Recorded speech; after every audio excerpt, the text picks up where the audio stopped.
الحمد لله رب العالمين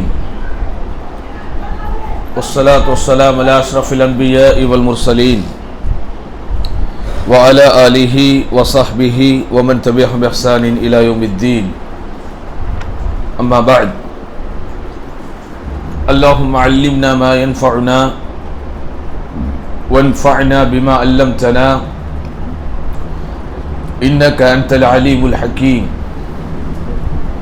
ربي زدني علما وارزقني فهما اللهم صل على محمد وعلى آل محمد كما صليت على إبراهيم وعلى آل إبراهيم إنك حميد مجيد اللهم بارك على محمد وعلى آل محمد كما باركت على إبراهيم وعلى آل إبراهيم إنك حميد مجيد அன்புள்ள சகோதரர்களே, பெரியோர்களே, எல்லாம் வல்ல அல்லாஹுவின் பேரருளால் பெரும் கிருபையினால் இந்த மாலை வேளையிலே அல்லாஹுவினது மார்க்கத்தை பற்றி தெரிந்து கொள்ள வேண்டும் என்பதற்காக நாம் அனைவரும் இங்கே ஒன்று சேர்ந்திருக்கிறோம். எல்லாம் வல்ல அல்லாஹ் இந்த சிறப்பிற்குரிய சபையின் அவையின் நன்மைகளை நமக்கு கணக்கில்லாமல் தந்து பேசப்படுகின்ற கருத்துக்களின் மூலம் இறையச்சத்தையும் பயனுள்ள மார்க்க அறிவையும் தந்தருள்வானாக என்கிற பிரார்த்தனையோடு இன்றைய வகுப்பை நாம் துவக்கம் செய்வோம். இன்றைய வகுப்பிலே நமக்கு குரபாக்கள் யார் என்கிற ஒரு தலைப்பு தரப்பட்டிருக்கிறது. இது பேசப்பட வேண்டிய ஒரு தலைப்பு. அதிலும் குறிப்பாக குழப்பங்கள் மிகுந்திருக்கிற இந்த காலகட்டத்தில் கட்டாயம் பேசப்பட வேண்டிய ஒரு விஷயம். முதலில் குரபா என்றால் என்ன அர்த்தம், எதற்காக இந்த தலைப்பு தரப்பட்டிருக்கிறது? நபி ஸல்லல்லாஹு அலைஹி வஸல்லம் ஒரு ஹதீஸ்ல சொல்றாங்க, யஅதி அலன் நாஸி ஸமானும் அஸ்ஸாபிரு ஃபீஹி அலா தீனிஹி கல் காபிதி அலல் ஜமர்.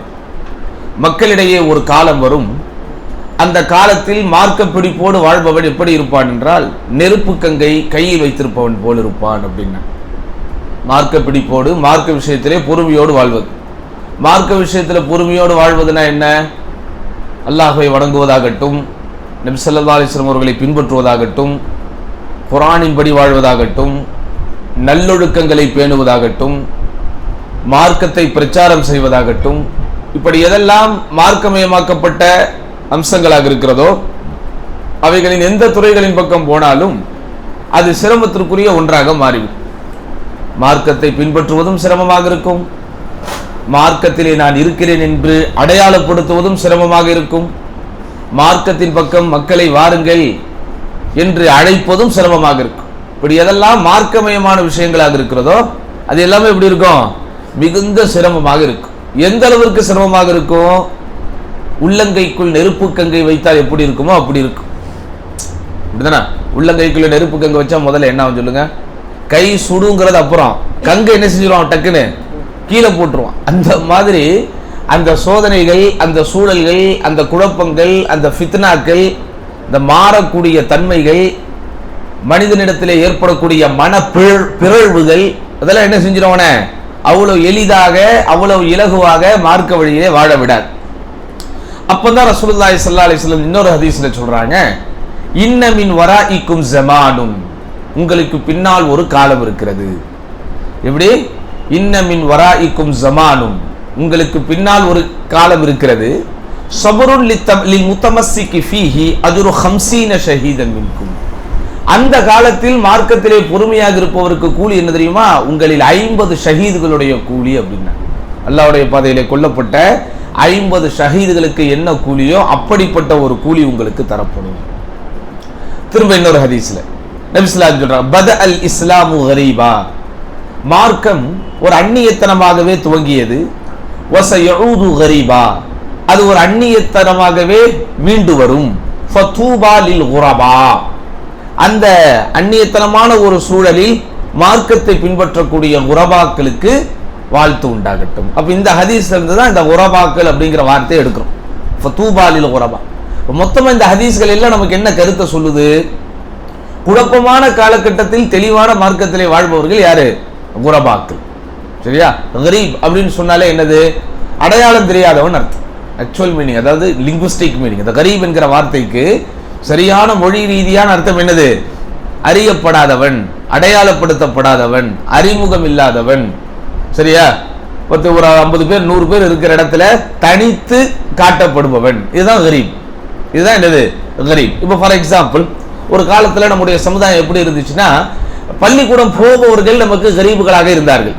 எல்லாரும் அவங்கவுங்களுக்கு வியாபாரம், அவங்கவுங்களுக்கு கடை, அவங்கவுங்களுக்கு வெளிநாட்டு வாழ்க்கை இப்படியே இருக்கும். ஸ்கூலுக்கு யாருப்பா போறீங்க? ஸ்கூலுக்கு போறவங்க கை தூக்குங்க அப்படின்னு சொன்னா யாரோ ஒரு ஆள் கை தூக்குவாங்க. அப்போ ஸ்கூலுக்கு போனவன் யாரு? கரீப். இப்போ நம்ம வீட்டு பிள்ளைகள்ல பள்ளிக்கூடம் போகாத யாராவது இருக்காங்களா அப்படின்னு நம்ம கேட்டா பெரும்பாலும் என்ன செய்ய மாட்டாங்க, ஒருத்தரும் கை தூக்க மாட்டாங்க. அப்படி யாராவது ஒரு ஆள் கை தூக்குனா அவரு தான் யாரு? கரீப். இதுதான் கரீப். கரீப்னா என்னத்தா? இப்போ ஒரு 100 பேர் இருக்காங்க, 99 பேருக்கு கல்யாணம் ஆயிடுச்சு. சரியா? ஒரே ஒருத்தருக்கு தான் கல்யாணம் ஆகல. கல்யாணம் ஆகாதவங்கள கை தூக்கு அப்படிங்கிறோம். ஒருத்தர் கை தூக்குறாரு. அப்ப அந்த கூட்டத்தில் அவர் யாரு? கரீப். 99 பேர் கல்யாணம் ஆகாம இருக்கிறான், ஒரே ஒருத்தருக்கு கல்யாணம் ஆயிடுச்சு. அப்ப அவன் யாருங்க? கரீப். இதான் மேட்டர். சரியா? நம்ம ஊர்ல கரீப் லோகம்னு உருதுல சொல்லுவாங்க, ஏழைகளுக்கு அவங்க சொல்றாங்க. இங்க நம்ம ஏழைங்கிற அர்த்தத்துல சொல்லப்படல. 10 பேர் எல்லாம் ஒரு ட்ராக்ல போவோம், இவன் மட்டும் ஒரு ட்ராக்ல இருப்பான். கரெக்டா நம்ம ஜமாத்துக்கு அந்த பேர் சொல்லணும். அப்படிதானே? எல்லாரும் ஒரு ட்ராக்ல இருப்பாங்க, நம்ம என்ன செய்யறோம்? கரெக்டா ஒரு ட்ராக்ல இருக்கும். ஆனா நம்ம தனித்து போறோம் அப்படின்னு சொன்னா சரியான வழிங்கிறதுனால தனித்து போறோம். அப்ப அதை அடையாளப்படுத்தும் விதத்துலதான் அல்லாஹ்வுடைய தூதர் ஸல்லல்லாஹு அலைஹி வஸல்லம் சொல்றாங்க. இதற்கு விளக்கம் வேறு வருகிறது. இது நானாகவோ தானாகவோ தன்னிச்சையாகவோ சொல்லுகிற விளக்கம் அல்ல. புகாரி முஸ்லிமில் வருகிற ஒரு செய்தி, ஸஹ்ல் இப்னு ஸாயித் ரலியல்லாஹு அன்ஹு அறிவிக்கிறாங்க. நபி ஸல்லல்லாஹு அலைஹி வஸல்லம் ஏற்கனவே நம்ம சொன்ன ஹதீஸ இந்த இடத்துலயும் வருது. எப்படி? நிச்சயமாக இஸ்லாம் ஒரு அந்நியத்தனமாகவே தோன்றியது, அது மீண்டும் அந்நியத்தனமாகவே மீளெழுச்சி பெறும். மீண்டும் ஒரு நாள் ரசூல் ஸல்லல்லாஹு அலைஹி வஸல்லம் முத சஃபா மலையில ஏறி நின்று அல்லாஹ்வை பத்தி சொல்லும்போது அந்த மக்களுக்கு எல்லாம் எப்படி இருந்துச்சு? எப்படி இருந்துச்சு? அந்நியத்தனமா தான் இருந்துச்சு, ஒரு புதுமையாகத்தான் இருந்துச்சு. அப்படிதானே? எல்லாரும் வேட்டி சட்டையோட போடும்போது முத பேண்ட் போடும்போது எப்படி இருந்துச்சு? எல்லாத்துக்கும் வித்தியாசமாகத்தான் மக்கள் பார்த்தார்கள். எல்லாரும் தொப்பி போட்டு தொழுவும் போது, நம்ம யாராவது தொப்பி போடாமல் தொழுவும் போது மக்கள் என்ன பார்த்தாங்க? எல்லாத்தையும் வித்தியாசமாகத்தான் பார்த்தார்கள். இப்போ நீங்க அல்லாஹ்வுடைய தூதர் ஸல்லல்லாஹு அலைஹி வஸல்லம் வரலாறு எடுத்து பாருங்க. முத இந்த சஃபா மலையில ஏறி நின்று, மக்களே அப்படின்னு அவங்களை கூப்பிட்டு, இந்த மலை குன்றுக்கு பின்னாலிருந்து ஒரு ஆபத்து உங்களை நோக்கி வருகிறது என்று சொன்னால் நீங்கள் நம்புவீர்களா அப்படின்னு கேட்டாங்க. என்ன சொன்னாங்க? நம்புவோம். எதிரிகள் எல்லாம் ஆயுதத்தோடு ஆயத்தத்தோடு இருக்கிறார்கள், உங்களை தாக்குவதற்கு இதோ வந்து கொண்டிருக்கிறார்கள் என்று நான் சொன்னால் நம்புவீர்களா? ஆம் நம்புவோம் அப்படின்னா. அப்போ அவங்களுடைய அட்டென்ஷன் எல்லாம் வாங்கிட்டு தன்னுடைய நன்மதிப்பையும் உறுதி செஞ்சுட்டு அப்புறம் தான் சொன்னாங்க, உங்களையும் என்னையும் படைத்த ஒரே இறைவன் அல்லாஹ் தான் அப்படின்னு. அவங்க என்ன சொன்னாங்க? திப்பன் லக். அபூஜஹல் தான் ஆரம்பிச்சு வச்சு, அபூ லஹப், திப்பன் லக், உங்களுக்கு நாசம் உண்டாகட்டும். அலிஹாதா ஜமாஅத்தனா, இதை சொல்லவா எங்களை ஒன்று சேர்த்தாய்? அப்ப மக்கள் எல்லாரும், ஒட்டுமொத்த மக்களும் லாத்து, உஸ்ஸா, மனாத்து, யஊஸ், யஊக்கு, நஸ்ரு, ஹுபல் இப்படிங்கிற பேர்ல சிலைகளை வச்சுக்கிட்டு விக்கிர வழிபாடு செய்து கொண்டிருக்கும் போது ஒரே ஒரு நபி, ஒரே ஒரு நபர், ஒரே ஒரு முஹம்மது ஸல்லல்லாஹு அலைஹி வஸல்லம் எந்திரிச்சு இவைகள் எல்லாம் நீங்க வணங்க கூடாது, அல்லாஹ் மட்டும் தான் வணங்கணும் அப்படின்னு அந்த மக்கள் எப்படி பார்த்தாங்க? அதை கரீபன், ஒரு தனித்து அடையாளம் காட்டப்படக்கூடிய ஒன்றாக பார்த்தார்கள். ஆமாவா இல்லையா? அப்ப அல்லாஹ்வுடைய தூதர் சொல்றாங்க, இப்படிதான் நம்ம இஸ்லாம் ஸ்டார்ட் ஆச்சு, இதே மாதிரி தான் மீண்டும் ஒரு வாட்டி வரும்.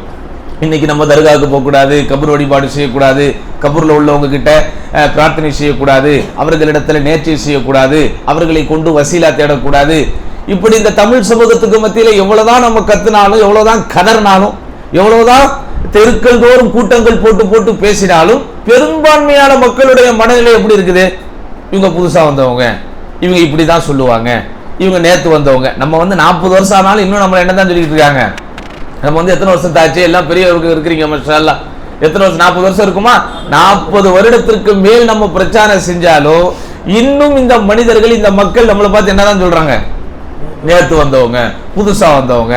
அப்ப இந்த ஹதீஸுக்கு ஒத்து போகுது. அப்ப குரபாக்கள் அப்படின்னாலே என்னது? புதுமையாக தென்படுபவர்கள், அறிமுகம் இல்லாதவர்களை போல் இருப்பார்கள், பிறரால் அடையாளப்படுத்தப்படாதவர்களாக இருப்பார்கள். பலரும் இருக்கும் போது இவர்கள் மட்டுமே பழமைவாதிகளை போல் தென்படுவார்கள். அதுதான் குரபா. அப்போ நபி ஸல்லல்லாஹு அலைஹி வஸல்லம் அந்த குரபாக்களை அறிமுகப்படுத்துவதோடு மாத்திரம் இல்லாம ஃபதூபா, தூபா என்றால் வாழ்த்துக்கள் அவர்களுக்கு உண்டாகட்டும் அப்படின்னு வாழ்த்தவும் செய்யறாங்க. அப்போ சுற்றி இருக்கிற தோழர்கள் கேட்கிறாங்க, மன்ஹும் யா ரசூலல்லாஹ், அல்லாஹ்வுடைய தூதரே அவர்கள் யார்? ஏன்னா வெறுமனே ரசூல் ஸல்லல்லாஹு அலைஹி வஸல்லம் குரபாக்கள் மட்டும் நிப்பாட்டி இருந்தாங்கன்னா எல்லா பேரும் நான் தான் குரபான்றோம். இந்த அஹ்லுஸ் சுன்னத் வல் ஜமாஅத்துங்கிற வார்த்தை இருக்குல்லங்க, நம்ம ஊர்கள்ல பள்ளிவாசல்கள்ல தோறும் போடுறாங்கல்ல, என்ன அர்த்தத்துல அவங்க போடுறாங்க? சத்தியமா போடுறவங்களுக்கு நீங்க கேட்டீங்கன்னா அர்த்தமே தெரியாது. முதல் அஹ்லு சுன்னத்துல் ஜமாத்துங்கிற வார்த்தையை யார் பயன்படுத்தினா அப்படின்னு கேட்டா தெரியாது. ஆனா இவங்க எல்லாருமே நாங்கள் அஹ்லு சுன்னத்துல் ஜமாத், இது அஹ்லு சுன்னத்துல் ஜமாத்துக்கு சொந்தமான பள்ளி அப்படின்னு போட்டுக்குவாங்க. ஆனா உண்மையிலேயே அஹ்லு சுன்னத்துல் ஜமாத்துங்கிற வார்த்தை யார் முத பயன்படுத்தினா? இப்னு அப்பாஸ் ரலியல்லாஹு அன்ஹு பயன்படுத்துறாங்க. குர்ஆன்ல ஒரு வசனம் வருது, எப்படி? அந்த நாளில், மறுமை நாளில் சிலருடைய முகங்கள் வெண்மையாக இருக்கும், சிலருடைய முகங்கள் கருமையாக இருக்கும். அப்ப அதுக்கு விளக்கம் சொல்லும் போது அஹ்லு சுன்னத்தி வல் ஜமாஅத் தபியது உஜூஹுஹும்ங்கறாங்க, வ அஹ்லுல் பித்இ வத் தலாலா தஸ்வது உஜூஹுஹும்ங்கறாங்க.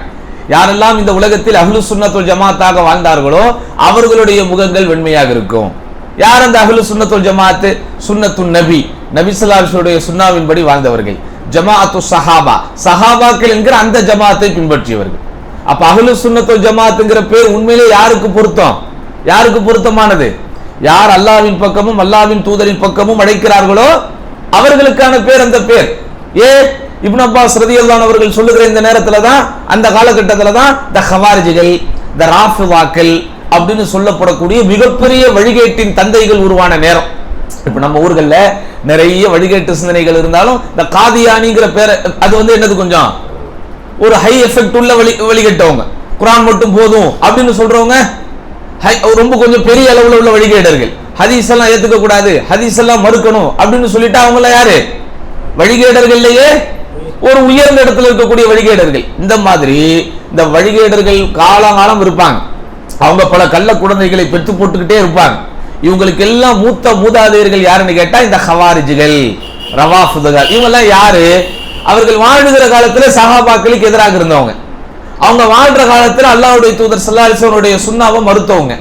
அவங்க வாழ்ற காலத்துல குர்ஆனுடைய வசனங்களுக்கு சுய வியாக்கியானம் கொடுத்தவங்க. அவங்க வாழ்கிற காலத்துல அல்லாஹ்வுடைய பெயர்கள் பண்புகளை எல்லாம் மறுத்தவங்க. இதனாலதான் அவங்க எல்லாம் என்ன செய்யறாங்க? அந்த டீவியேஷன் செக்ட் அப்படின்னு நம்ம சொல்றோமே, வழிகட்ட பிரிவுகளிலேயே ஒரு மேஜர் செக்டாக, ஒரு உயர்ந்த இடத்துல இருக்கக்கூடிய வழிகேடர்களாக பார்க்கப்படுறாங்க. அப்ப அவங்க கிட்ட இருந்து தங்களை பிரித்து அடையாளப்படுத்துவதற்காகத்தான் இஸ்லாமிய சமூகத்துல முதல் நேர்வழியில் இருந்த நல்லோர்களாகிய முன்னோர்கள் அஹ்லு சுன்னத் வல் ஜமாத்ங்கிற வார்த்தையை பயன்படுத்தினாங்க. இது இமாம் அஹ்மத் இப்னு ஹம்பல் காலத்துல தான் ரொம்ப பாப்புலேஷன், இந்த வார்த்தை பாப்புலாரிட்டி ஆச்சு.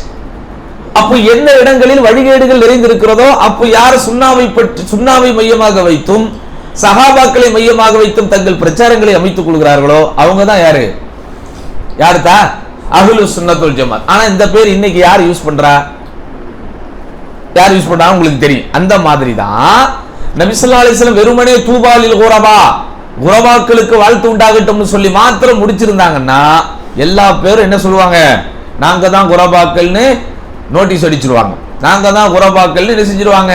அவங்கள ரிஜிஸ்டர் பண்ணிக்குவாங்க. ஆனா அந்த குரபாக்களுக்கு அல்லாஹ்வுடைய தூதர் ஸல்லல்லாஹு அலைஹி வஸல்லம் சில சிஃபாத்துகளை சொன்னார்கள், சில வர்ணனைகளை சொன்னார்கள், அவர்களை பற்றி சில அடையாளங்களை சொன்னார்கள், அவர்களிடத்திலே காணப்படக்கூடிய சில பண்புகளை அல்லாஹ்வுடைய தூதர் ஸல்லல்லாஹு அலைஹி வஸல்லம் பட்டியல் போடுறாங்க. அதை தெரிஞ்சுக்கிறதுக்கு தான் நம்ம இங்க உட்கார்ந்து இருக்கிறோம். அப்போ சுற்றி இருக்கிற சஹாபாக்கள் கேட்கிறார்கள், மன் ஹும் யா ரசூலல்லாஹ், அல்லாஹ்வுடைய தூதரே அவர்கள் யார்? அல்லாஹ்வுடைய தூதர் ரொம்ப அழகா சொல்றாங்க, அல்லதீன யஸ்லுஹூன இதா ஃபஸதன் நாஸ், மக்கள் எல்லாம் குழம்பி போயிருக்கும் போது தெளிவாக இருப்பார்களே அவர்கள் தான். ஒரே வார்த்தையில முடிச்சிட்டாங்க. அல்லதீன யஸ்லுஹூன இதா ஃபஸதன் நாஸ், மக்கள் எல்லாம் எப்படி இருப்பாங்களாம்? குழப்பத்தில் இருக்கும் போது யார் தெளிவான ஒரு கொள்கையில் இருக்கிறார்களோ அவர்கள் தான். இன்னொரு அறிவிப்பிலே இப்படி வருகிறது, எப்படி? அதே கேள்வியும் தான், ஒமலில் குரபா யா ரசூலல்லாஹ், அல்லாஹ்வுடைய தூதரே இந்த குரபாக்கள் என்போர் யார் அப்படின்னு கேள்வி வரும்போது பதில் எப்படி வருது பாருங்க. நாசுன் சாலிஹூன், அவர்கள் எல்லாம் நல்ல மனிதர்கள். கலீலுன் ஃபீ நாஸின் சூ, நிறைய தீயவர்கள் நிரம்பி இருக்கும் போது அதில் மிக மிக குறைவான எண்ணிக்கை உள்ள நல்லோர்கள். வமன் யஸீஹிம் அக்ஸர் மிம்ம யுதிஉஹும், எக்ஸ்ட்ரா அடிஷனலா இன்னொரு பாயிண்ட்டையும் சொல்லிட்டாங்க. எப்படி? அவர்களுக்கு மாறு செய்யக்கூடியவர்கள் அவர்களுக்கு கட்டுப்படுபவர்களை விட அதிகமாக இருப்பார்கள். எல்லாத்தையும் கணக்கு போட்டு பாருங்க. குரபாக்கள் அப்படிங்கிறதுக்கு அல்லாஹ்வுடைய தூதர் ஸல்லல்லாஹு அலைஹி வஸல்லம் சொல்லக்கூடிய பண்புகளில் பெருமானார் ஸல்லல்லாஹு அலைஹி வஸல்லம் அவர்கள் பட்டியலிட்ட பண்புகள் எப்படி இருக்கும்? முதலில் மக்கள் எல்லாம் குழப்பத்தில் இருக்கும்போது அவங்க எப்படி இருப்பாங்க? ரொம்ப தெளிவாக இருப்பாங்க. அப்படிதானே? இப்ப நம்மளை தவிர்த்து, இந்த மன்ஹஜில் பயணிப்பவர்களை தவிர்த்து, இந்த கொள்கையில் செல்வோரை தவிர்த்து, பொதுவாக தங்களை முஸ்லிம்கள் என்று அடையாளப்படுத்தி கொண்டிருப்பவர்களிடத்திலே குழப்பங்கள் இருக்கிறதா? தெளிவான ஒரு கொள்கை இருக்கிறதா? குழப்பங்கள் தானே இருக்குது. ஏன் ஒரு நபியின் வழிமுறை அவர்கள் பின்பற்றுவதில்லை, ஒரு அல்லாஹ்வை அவர்கள் வணங்குவதில்லை. அல்லாஹ்வை வணங்குவதாக சொல்லிக் கொண்டாலும் அல்லாஹ் அல்லாதவர்கள் என்ன செய்யறாங்க? அவங்க அழைத்து பிரார்த்திக்கிறார்கள். அப்படிதானே? அல்லாஹ் அல்லாதவர்களுக்கு நேர்ச்சை செய்கிறார்கள், அல்லாஹ் அல்லாதவர்களுக்கு அறுத்து பலியிடுகிறார்கள். அல்லாஹ் அல்லாத அந்த மரணிக்கப்பட்ட அல்லது அந்த மரணித்த அவர்களுடைய கபறுக்களுக்கு பூஜை புரஸ்காரங்களை போல் வேறு விதமான பல்வேறு விதமான சடங்கு சம்பிரதாயங்களை செய்கிறார்கள். அப்போ அவங்க எதுல இல்ல? தெளிவில் இல்லை. அப்படிதானா? அதே போல வணக்க வழிபாட்டில் அல்லாஹ்வின் தூதர் ஸல்லல்லாஹு அலைஹி வஸல்லம் சுன்னாக்களை பின்பற்றவில்லை. எப்படி நமக்கு மார்க்கம் போதிச்சிருக்குது? அல்லாஹ்வுடைய தூதர் ஸல்லல்லாஹு அலைஹி வஸல்லம் சுன்னாக்களில் எந்த ஒன்றையும் மாற்றாமல் நேரான பாதையில் பின்பற்ற வேண்டும் என்கிற ஒரு கட்டளை நமக்கு இருக்கிறது. ஆனா நான் இந்த கொள்கையை ஏற்றுக்கொள்ளாத மக்கள் அல்லது இந்த கொள்கைக்கு வெளியே இருக்கக்கூடிய மக்கள் என்ன செய்யறாங்க? பல்வேறு விதமான அனாச்சாரங்களை செய்து கொண்டிருக்கிறார்கள். அப்ப அந்த மக்களுடைய எண்ணிக்கை எப்படி இருக்கும்? குறைவா தான் இருக்கும். அப்படிதானா? இன்னைக்கு இந்த ஊர்ல எத்தனையோ லட்சக்கணக்கான முஸ்லிம்கள் இருந்தாலும் இந்த நேரிய கொள்கையில் பயணிக்க வேண்டும் என்கிற ஆவல், நேரிய கொள்கையிலே பயணிக்க வேண்டும் என்கிற தாகம், நேரிய கொள்கையிலே இறுதி வரைக்கும் உறுதியோடு இருக்க வேண்டும் என்கிற அந்த மனப்பான்மை ரொம்ப சொற்பமான சிலருக்கு தான் அல்லாஹ் கொடுத்திருக்கிறான். அப்படிதானே? அப்பதனால நம்ம எண்ணிக்கையில் குறைவாக இருக்கிறோம், மக்கள் செல்வாக்கு இல்லாமல் இருக்கிறோம், பெரும் மக்கள் திறன் நம்மிடத்திலே இல்லாமல் இருக்கிறது என்பதை குறித்து நம்ம எந்த விதத்தில் என்ன செய்யக்கூடாது? கவலைப்படக்கூடாது. பட் அதே நேரத்தில் இந்த சத்தியம் பலரிடத்திலும் போய் சேருவதற்கு உழைக்கணும், இந்த சத்தியம் பொதுமயமாகுவதற்கு முயற்சிக்கணும், இந்த சத்தியம் எல்லாருடைய சிந்தையிலும் போய் எல்லாருடைய இல்லத்தையும் உள்ளத்தையும் போய் தொடுவதற்கு என்ன செய்யணுமா? முயற்சிகள் செய்யணும். ஆனா அதே நேரத்தில் மக்கள் செல்வாக்கோ மக்கள் திரளோ பெருங்கொண்ட மக்கள் சாம்ராஜ்யம் நம்மிடத்தில் இல்லைங்கிறத குறித்து நம்ம என்ன செய்யக்கூடாது? கவலைப்படக்கூடாது. ஏன்? அல்லாஹ்வுடைய தூதர் ஸல்லல்லாஹு அலைஹி வஸல்லம் ரொம்ப தெளிவா சொல்லிட்டாங்க, நாசுன் சாலிஹூனா கலீலுன் ஃபீ நாசின் சூஇன் கஸீர். தீய மக்கள் அல்லது கெட்ட கொள்கையில் இருப்பவர்கள் பெரும்பான்மையாக இருக்கும் ஒரு இடத்திலே இவர்கள் எண்ணிக்கையில் ரொம்ப குறைவாக இருப்பார்கள். மேலும் வமை யஸீஹிம் அக்ஸர் மிம்ம யுதீஹும், அவர்கள் சொல்வதை கேட்பதை விட, அவர்கள் கருத்துக்கு பின்னால் செல்பவர்களை விட, அல்லது அவர்கள் சொல்லக்கூடிய பிரச்சாரத்திற்கு கட்டுப்படுபவர்களை விட அவர்களுக்கு எதிராக இருப்பவர்கள் தான் அதிகமானவர்களாக இருப்பார்கள் அப்படின்னு நபிகள் நாயகம் ஸல்லல்லாஹு அலைஹி வஸல்லம் அவர்கள் என்ன செஞ்சிருக்கிறாங்க? நமக்கு முன்னறிவிப்பு செஞ்சிருக்கிறாங்க. அப்ப இப்படி யார் வாழ்கிறார்களோ அவர்கள் தான் குரபாக். இப்படி யார் வாழ்றாங்களோ அவங்க தான் யாரு? குரபாக்கள். சரி, இந்த இடத்துல உங்களுக்கு இன்னொரு சந்தேகம் வரலாம்.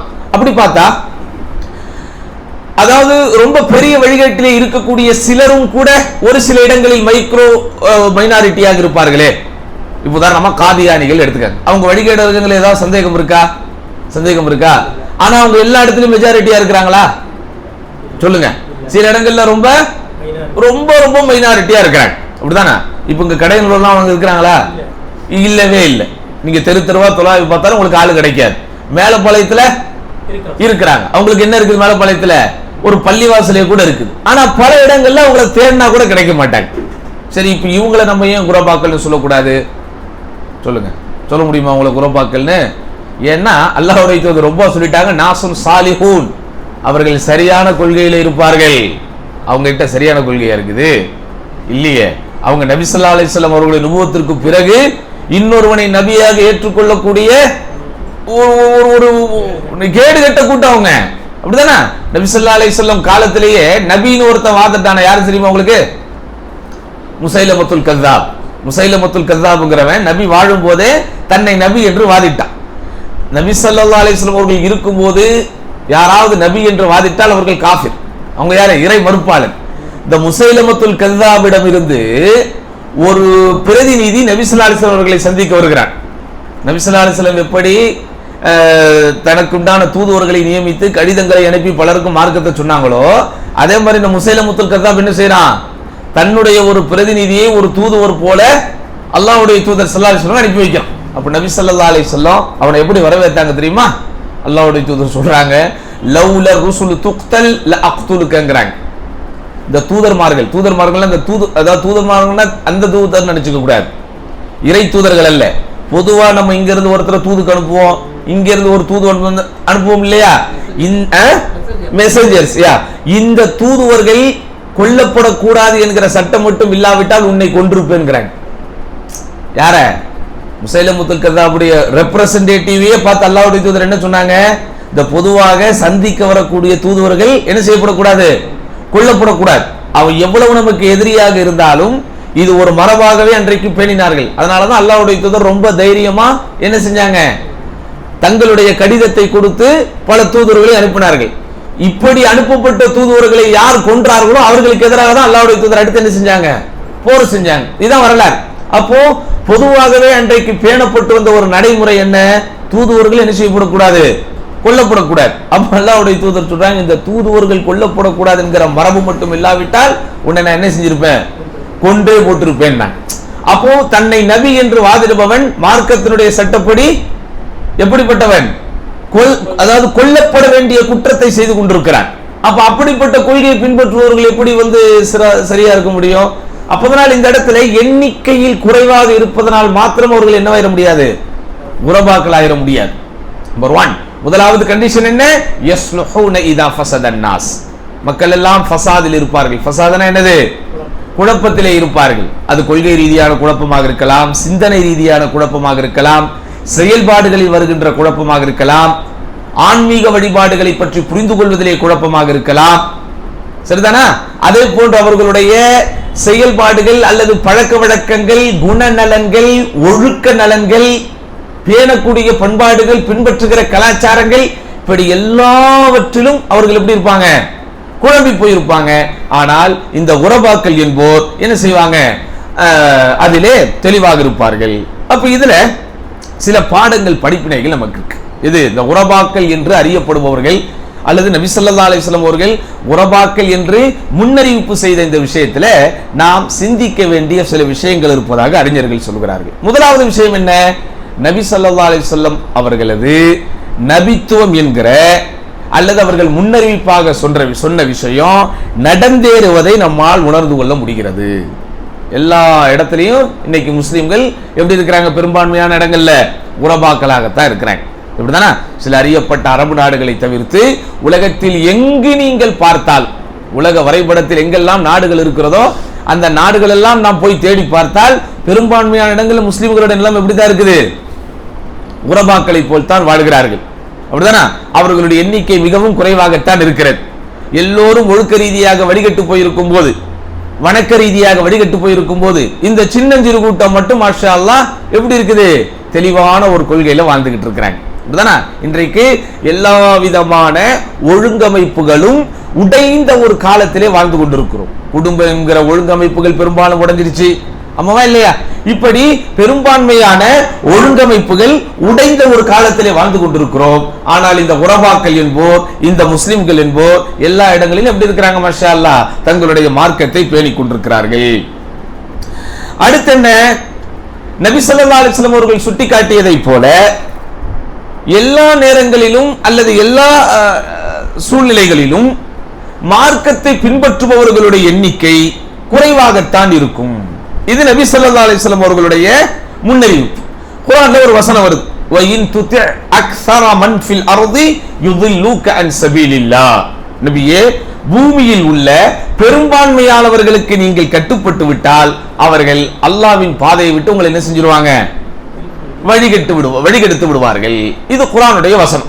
நபிகள் நாயகம் ஸல்லல்லாஹு அலைஹி வஸல்லம் அவங்க மார்க்க பிரச்சாரத்தை துவங்கும் போது எத்தனை பேர் இருந்தாங்க அவங்க கிட்ட? யாருமே இல்லை.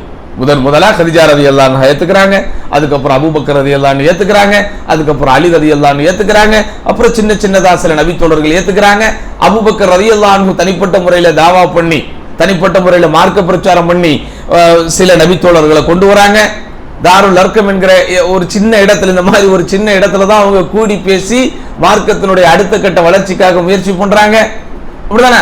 எண்ணிக்கையில் அவர்கள் நிறைவானவர்களாக இருந்திருந்தால் அன்றைய எதிரிகள் அவர்களை தாக்கி இருக்க முடியுமா?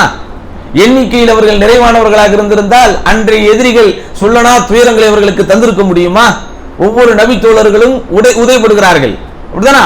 ஒவ்வொரு நபி தோழரும் காயப்படுகிறார். அல்லாஹ்வின் தூதர் ஸல்லல்லாஹு அலைஹி வஸல்லம் அவர்கள் காபாவின் முற்றத்திலே ஓய்வு எடுத்துக் கொண்டிருக்கும் போது சாத் இப்னு அபி வக்காஸ் ரலியல்லாஹு அன்ஹு ரத்தம் கசி அல்லாஹ்வின் தூதரிடத்திலே வந்து, அல்லாஹ்வின் தூதரே எங்களுக்காக துஆ செய்யுங்கள், எங்களுக்காக துஆ செய்யுங்கிறத எப்படி கேட்டாங்க, அவர்களுக்கு எதிராக துஆ செய்யுங்கள், அவர்களுக்கு எதிராக சாப பிரார்த்தனை செய்யுங்கள்ங்கறாங்க. ஆனா அல்லாஹ்வுடைய தூதர் என்ன செஞ்சிட்டாங்க, மறுத்துட்டாங்க. இன்னி லம் உபஅஸ்ல ஆனன் இன்னமா புஇஸ்து ரஹ்மத்தன், நான் அருள் என்கிற ரஹமத்தாக தான்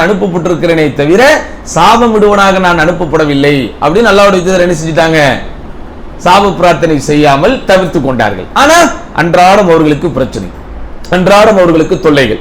அப்ப எண்ணிக்கையில் குறைவாக நாம் இருக்கிறோம் அப்படிங்கிறத என்னைக்குமே என்ன செய்யக்கூடாது, நாம் தவறுல இருக்கிறோமோ, வழிகேட்டில் இருக்கிறோமோ, ஏன் நமக்கு இன்னும் மக்கள் ஆதரவு வராமலேயே இருக்கு அப்படிங்கிற மாதிரி என்ன செய்யக்கூடாது, நம்ம திங்க் பண்ணக்கூடாது. ஏன்னா சில கட்டத்தில் ஷைத்தான் நமக்கு அப்படித்தான் சிந்தனைகளை தருவான். என்ன நம்மளும் இத்தனை வருஷம் ஆகி போச்சே, இத்தனை வருடங்கள் ஆயிடுச்சே, இன்னும் நம்மளுடைய நிலைமைகள் அப்படியே இருக்குதே, அல்லாஹ் நாடும் போது மாற்றுவோம். இப்படிதானா நபி ஸல்லல்லாஹு அலைஹி வஸல்லம் அவர்களுடைய அந்த பிரச்சார பாதையும் பிரச்சார பயணமும் நமக்கு மிகப்பெரிய ஒரு எடுத்துக்காட்டு. அல்லாஹ்வுடைய தூதர் ஸல்லல்லாஹு அலைஹி வஸல்லம் ஆரம்ப காலத்தில் ஆரம்பிக்கும் போது ரொம்ப குறைவான மக்கள் தான் இருந்தாங்க. கிட்டத்தட்ட நபித்துவம் கிடைத்த 10ஆம் ஆண்டு காலம் வரைக்கும் அல்லாஹ்வுடைய தூதரின் கூட்டத்தில் எண்ணிக்கைகள் ரொம்ப குறைவு. இப்படிதானா நபித்துவம் கிடைத்த 10ஆம் ஆண்டுல அபூ தாலிப் மரணிக்கிறாரு, ரசூலுல்லாஹ்வுடைய அன்பு மனைவி கதீஜா ரலியல்லாஹு அன்ஹா மரணிக்கிறாங்க. தாயிஃப் நகரத்து மக்கள் தங்களுக்கு ஆதரவு தருவார்கள் என்று நம்பி அல்லாஹ்வுடைய தூதர் போய் ஏமாந்து பல்வேறு விதமான பிரச்சனைகளை எதிர்கொள்றாங்க. ஆமா இல்லையா? அப்போ அந்த நபித்துவம் கிடைத்த 10ஆம் ஆண்டு வரைக்கும் அல்லாஹ்வின் தூதரின் கூட்டத்தில் எண்ணிக்கை ரொம்ப குறைவு. சரி, அதுக்கப்புறம் உடனே பெரிய எண்ணிக்கை வந்துருச்சா? இல்ல. 11ஆம் ஆண்டு, 12ஆம் ஆண்டு, 13ஆம் ஆண்டு, அடுத்து 14ஆம் ஆண்டு மதீனாவுக்கு போயிடுறாங்க. அடுத்த கட்ட 3 வருடங்களும் அல்லாஹ்வுடைய தூதரின் வாழ்க்கையில் சோதனைகள் தான். ஹஜ்ஜுடைய சீசன்கள் வரும்போது யாருக்கும் தெரியாம இரவோடு இரவாக மினா என்கிற அந்த இடத்திற்கு போய் அங்கு ஹஜ்ஜுக்காக வரக்கூடிய வெளியூர் யாத்ரிகர்கள், வெளியூர் பிரயாணிகளை சந்தித்து மார்க்கத்தை பற்றி பேசி கொஞ்சம் கொஞ்சமா உருவாக்குறாங்க. அதுலதான் 1வது அக்கபா உடன்படிக்கை நடக்குது, 2வது அக்கபா உடன்படிக்கை நடக்குது. அதுலயும் ஆயிரக்கணக்கான மக்கள் இருந்துட்டாங்களா? இல்ல, 10 பேரு, 20 பேரு, 70 பேரு, இவ்வளவுதான். சரிதானா? ஆனா அதே நேரத்தில் அல்லாஹ்வின் தூதர் ஸல்லல்லாஹு அலைஹி வஸல்லம் அவர்களுடைய வாழ்க்கையில பெரும்பான்மையான ஒரு சூழலும் வருகிறது. குறிப்பாக அந்த ஹுனைன் யுத்தம் நடக்கும் போது அல்லாஹ்வுடைய தூதர் கிட்ட எப்படி இருந்துச்சு? கூட்டங்கள் பெரும்பான்மையாகத்தான் இருந்துச்சு. மக்கா மாநகர் வெற்றி கொள்ளப்படும் போது அல்லாஹ்வின் தூதரிடத்துல பெரும்பான்மை தான் இருந்துச்சு. அப்போ நாம் ஒரு கட்டத்தில் பொறுமை காத்து இந்த சின்னஞ்சிறு எண்ணிக்கையோடு நம்முடைய பாதையையும் பயணத்தையும் அமைத்துக் கொள்ளும் போது ஒரு கட்டத்தில் அல்லாஹ் சுப்ஹானஹு வ தஆலா நமக்கு என்ன செய்வான்? மக்கள் திரளை தருவான். அப்படிதானா? இந்த ஊரிலே சின்னஞ்சிறு கூட்டத்தை நாம் பார்த்தாலும் அல்ஹம்துலில்லாஹ் குர்ஆன் சுன்னாவை பின்பற்றக்கூடிய சில ஊர்கள்ல மக்கள் திரள் நிறைவாத்தான் இருக்குது அல்லாஹ்வுடைய கிருபையில. அப்போ அல்லாஹ் அப்படியும் வைத்திருக்கிறான், இப்படியும் வைத்திருக்கிறான். மறுமையிலே வரக்கூடிய நபிமார்களை போல சொன்னாங்களா இல்லையா? மறுமையிலே ஒரு நபி வருவார், அவரோடு சின்னஞ்சிறு கூட்டம், தூனல் அஷராங்கிறாங்க. தூனல் அஷரானா என்னது? 10க்கும் குறைவான பேர். ஒரு நபி எவ்வளவு பிரச்சார யுக்திகளை மேற்கொண்டிருப்பார், எவ்வளவு சிரமங்களை பெற்றிருப்பார். நபியை விட பிரச்சாரத்தின் யுக்திகளை கையாளக்கூடிய ஒருவரை பார்த்து விட முடியுமா? நேரடியாக இறைவனுடைய தொடர்பில் இருக்கக்கூடியவர் அல்லவா நபி. அப்ப அந்த நபியை பின்பற்றக்கூடியவர்கள் மறுமையில் எடுத்து காட்டப்படுவார்கள். தூனல் அஷரா, 10க்கு குறைவாக. இன்னொரு நபி வருவார், அவரை பின்பற்றியவர்கள் எடுத்து காட்டப்படுவார்கள். அவர்களுடைய எண்ணிக்கை தூனல் மிஆ, 100க்கும் குறைவானவர்கள். அடுத்து வரும் சவாதுன் அதீம், மிகப்பெரிய ஒரு கூட்டம் வரும். அது ஒரு இப்ராஹிம் நபியாக இருக்கும். இன்னொரு மிகப்பெரிய கூட்டம் வரும், அது எனது கூட்டமாக இருக்க வேண்டும் என்று நான் ஆதரவு வைக்கிறேன். அல்லாஹ்வுடைய தூதருடைய கூட்டம் தான் இருந்தாலும் கூட்டத்தின் எண்ணிக்கை பெருமையை வைத்து பெருமை அடித்திடக்கூடாது. அப்படிங்கிறதுனால மறுமையில் வரக்கூடிய விஷயத்தை கூட நபி ஸல்லல்லாஹு அலைஹி வஸல்லம் என்ன செய்றாங்க? நமக்கு பணிவோடு எடுத்து சொல்றாங்க. சரியா? அப்போ நம்ம நன்றாக புரிந்து கொள்ள வேண்டும், மார்க்கத்தை பின்பற்றுபவர்களுடைய எண்ணிக்கை எப்படிதான் இருக்கும்? குறைவாகத்தான் இருக்கும். உலகத்துல இப்ப நம்ம இருக்கக்கூடிய நடைமுறை வாழ்க்கையில மது அருந்துபவர்களுடைய எண்ணிக்கை அதிகமா, மது அருந்தாதவர்களுடைய எண்ணிக்கை அதிகமா? சொல்லுங்க. அருந்துபவர்களுடைய எண்ணிக்கை தான் அதிகம். வட்டி வாங்குபவர்களுடைய எண்ணிக்கை அதிகமா, வட்டி வாங்காதவர்களுடைய எண்ணிக்கை அதிகமா? வட்டி வாங்குபவர்களுடைய எண்ணிக்கை தான் அதிகம். இதெல்லாம் சமூக குற்றங்களாக இருக்கிறதோ, எதெல்லாம் பெரும்பாவங்களாக இருக்கிறதோ, எதெல்லாம் தடை செய்யப்பட்டவைகளாக இருக்கிறதோ, அவைகளை செய்பவர்களின் எண்ணிக்கையை நாம் ஒப்பிட்டு பார்க்கும் போது செய்யாதவர்களின் எண்ணிக்கை குறைவாகத்தான் இருக்கும். அதனாசுன் சாலிஹூன் கலீல், நல்ல மனிதர்கள் எப்படி இருப்பாங்க? அவங்க குறைவான எண்ணிக்கையில இருப்பாங்க. இது 2வது விஷயம். 3வது விஷயம் என்ன? யார் இந்த சிரமமான ஒரு சூழ்நிலையை, இந்த மாதிரி உலமாக்கள் வாழக்கூடிய ஒரு காலகட்டத்தில் இந்த சத்திய பாதையில லட்சிய பயணத்தை மேற்கொள்கிறார்களோ அவர்களுக்கு நபி ஸல்லல்லாஹு அலைஹி வஸல்லம் என்ன செய்றாங்க? தூபா, வாழ்த்துக்கள் உண்டாகிறது அப்படிங்கிறாங்க. சரியா? வாழ்த்துக்கள்னா என்ன அர்த்தம்?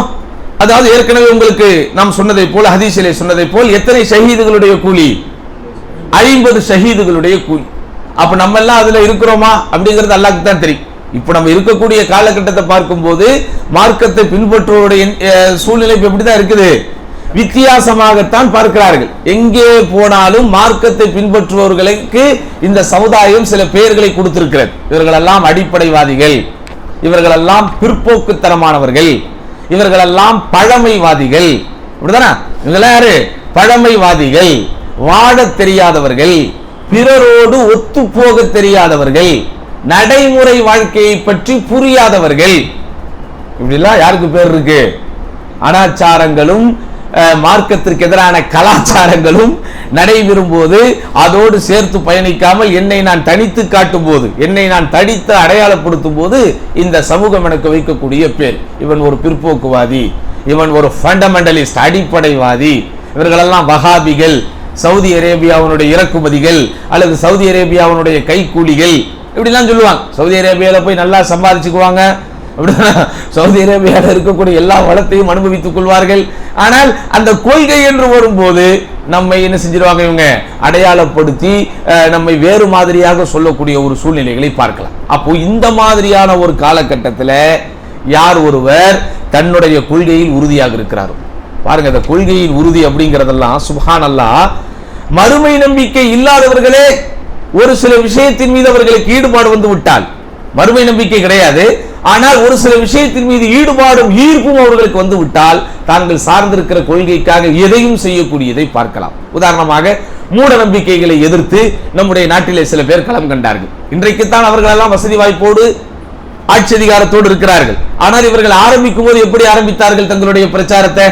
மூட நம்பிக்கைக்கு எதிராக, சாதிய பாகுபாடுகளுக்கு எதிராக, வர்ணாசிரம கொள்கைக்கு எதிராக, அல்லது ஆண்டான் அடிமை என்கிற சிந்தனைக்கு எதிராக, பட்டால் பாவம் தொட்டால் தீட்டு என்ற ஒரு சமூகத்தை ஒதுக்கி வைக்கும் போது அதனால் பாதிக்கப்பட்டு கிளர்ந்து எழுந்து அவர்களெல்லாம் அன்றைக்கு களம் காணும் போது கஷ்டப்பட்டாங்களா இல்லையா? அடி உதவிக்கு ஆளானாங்களா இல்லையா? பல பேர் கொல்லப்பட்டாங்களா? பல பேர் எரிக்கப்பட்டாங்களா? பல பேர் சிறையில் அடைக்கப்பட்டாங்களா? பல பேர் சித்திரவதைக்கு ஆளானாங்களா? இத்தனைக்கு அவங்களுக்கு என்ன இல்லை? வறுமை நம்பிக்கை கிடையாது. இதையெல்லாம் நாம் செய்தால் அல்லாஹ் நமக்கு நன்மையை தருவான் என்று அவர்களுடைய தலைவர்கள் யாராவது உங்களுக்கு சொன்னாங்களா? இதையெல்லாம் செஞ்சு நீங்க தியாகம் பண்ணி மக்களுக்காக நீங்க அர்ப்பணிச்சீங்கன்னா மறுமையில உங்களுக்கு உயர்ந்த சொர்க்கம்னு சொன்னாங்களா? இல்லை. ஆனா இப்போ அவங்க ஏன் அதை செஞ்சாங்க? ஒரு செல்ஃப் இன்ட்ரெஸ்ட், அப்படிதானா?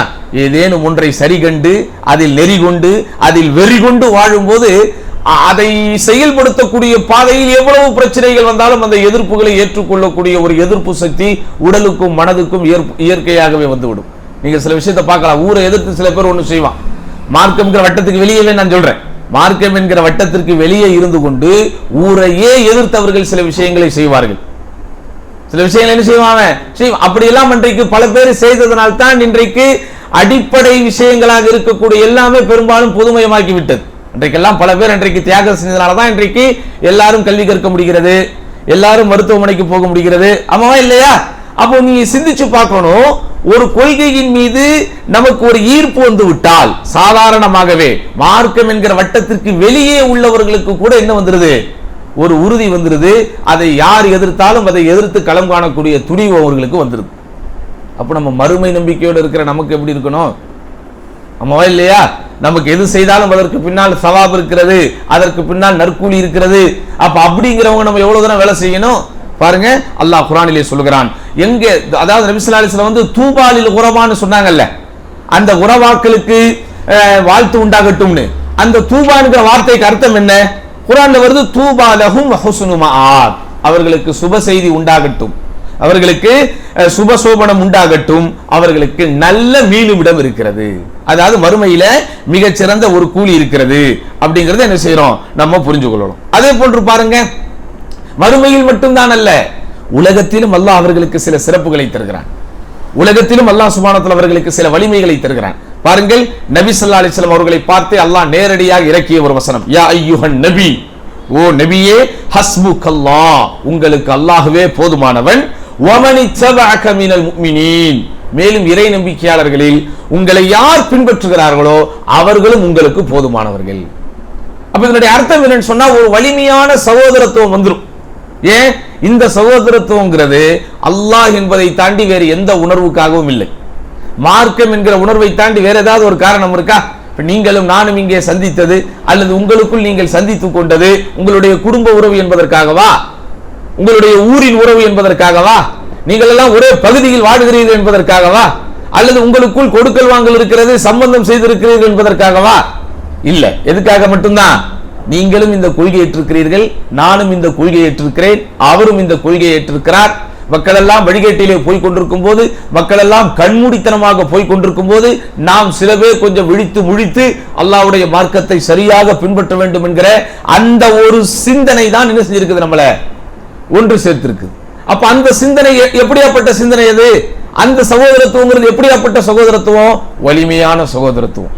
இவர் அவருக்காக, அவர் இவருக்காக உயிரை கூட தருவதற்கு தயாராக இருக்கிற ஒரு சகோதரத்துவம். நீங்கள் கேள்விப்பட்டிருப்பீர்கள், ஒரு யுத்தத்திலே 3 நபித்தோழர்கள் குத்துயிரும் கொலையுருமாக கிடக்கிறார்கள். கடைசி நேரத்திலே உயிர் பிரியக்கூடிய அந்த தருவாயில என்ன கேட்க, அவங்க 3 பேர் என்ன தேவைப்படுது? தண்ணீர் தேவைப்படுகிறது. ஆனால் தண்ணீர் ஒரு நபர் தான் குடிப்பதற்கு போதுமான ஒரு அளவில் இருக்கும்போது, இவர் குடிக்கட்டும் என்ற அவர், அவர் குடிக்கட்டும் என்று இவர், இவர் குடிக்கட்டும் என்று அவர், 3 பேருமே ஆளுக்கு ஆளுக்கு மாறி மாறி விட்டு கொடுத்து மூவருமே தண்ணீர் குடிக்காமல் அல்லாஹ்வின் பாதையிலே என்ன செஞ்சாங்க? உயிர் விட்டாங்க. இப்படியாப்பட்ட சகோதரத்துவத்தை வேற எதிரையாவது நீங்க பார்க்க முடியுமா? அப்ப இப்படிப்பட்ட ஒரு மன உறுதியை, இப்படிப்பட்ட ஒரு தியாக மனப்பான்மையை எது உங்களுக்கு கொடுக்க வைக்கிறது? நபி ஸல்லல்லாஹு அலைஹி வஸல்லம் சபையில ஒருத்தர் எந்திரிச்சு, அல்லாஹ்வுடைய தூதரே எனக்கு பசிக்கிறது, உணவு தாருங்கள் அப்படின்னு கேட்கிறார். யோசிச்சு பாருங்க, இப்படி ஒரு 50 பேர் 100 பேர் கூடி இருக்கிற சபையில ஒருத்தருக்கு உண்மையாலுமே பசி இருந்தால் அவர் எந்திரிச்சு கேட்பாரா? அவருடைய தன்மானம் அவருக்கு இடம் கொடுக்குமா? அவருடைய சுய கௌரவம் அதற்கு இடம் கொடுக்குமா? இடம் கொடுக்குமாங்க?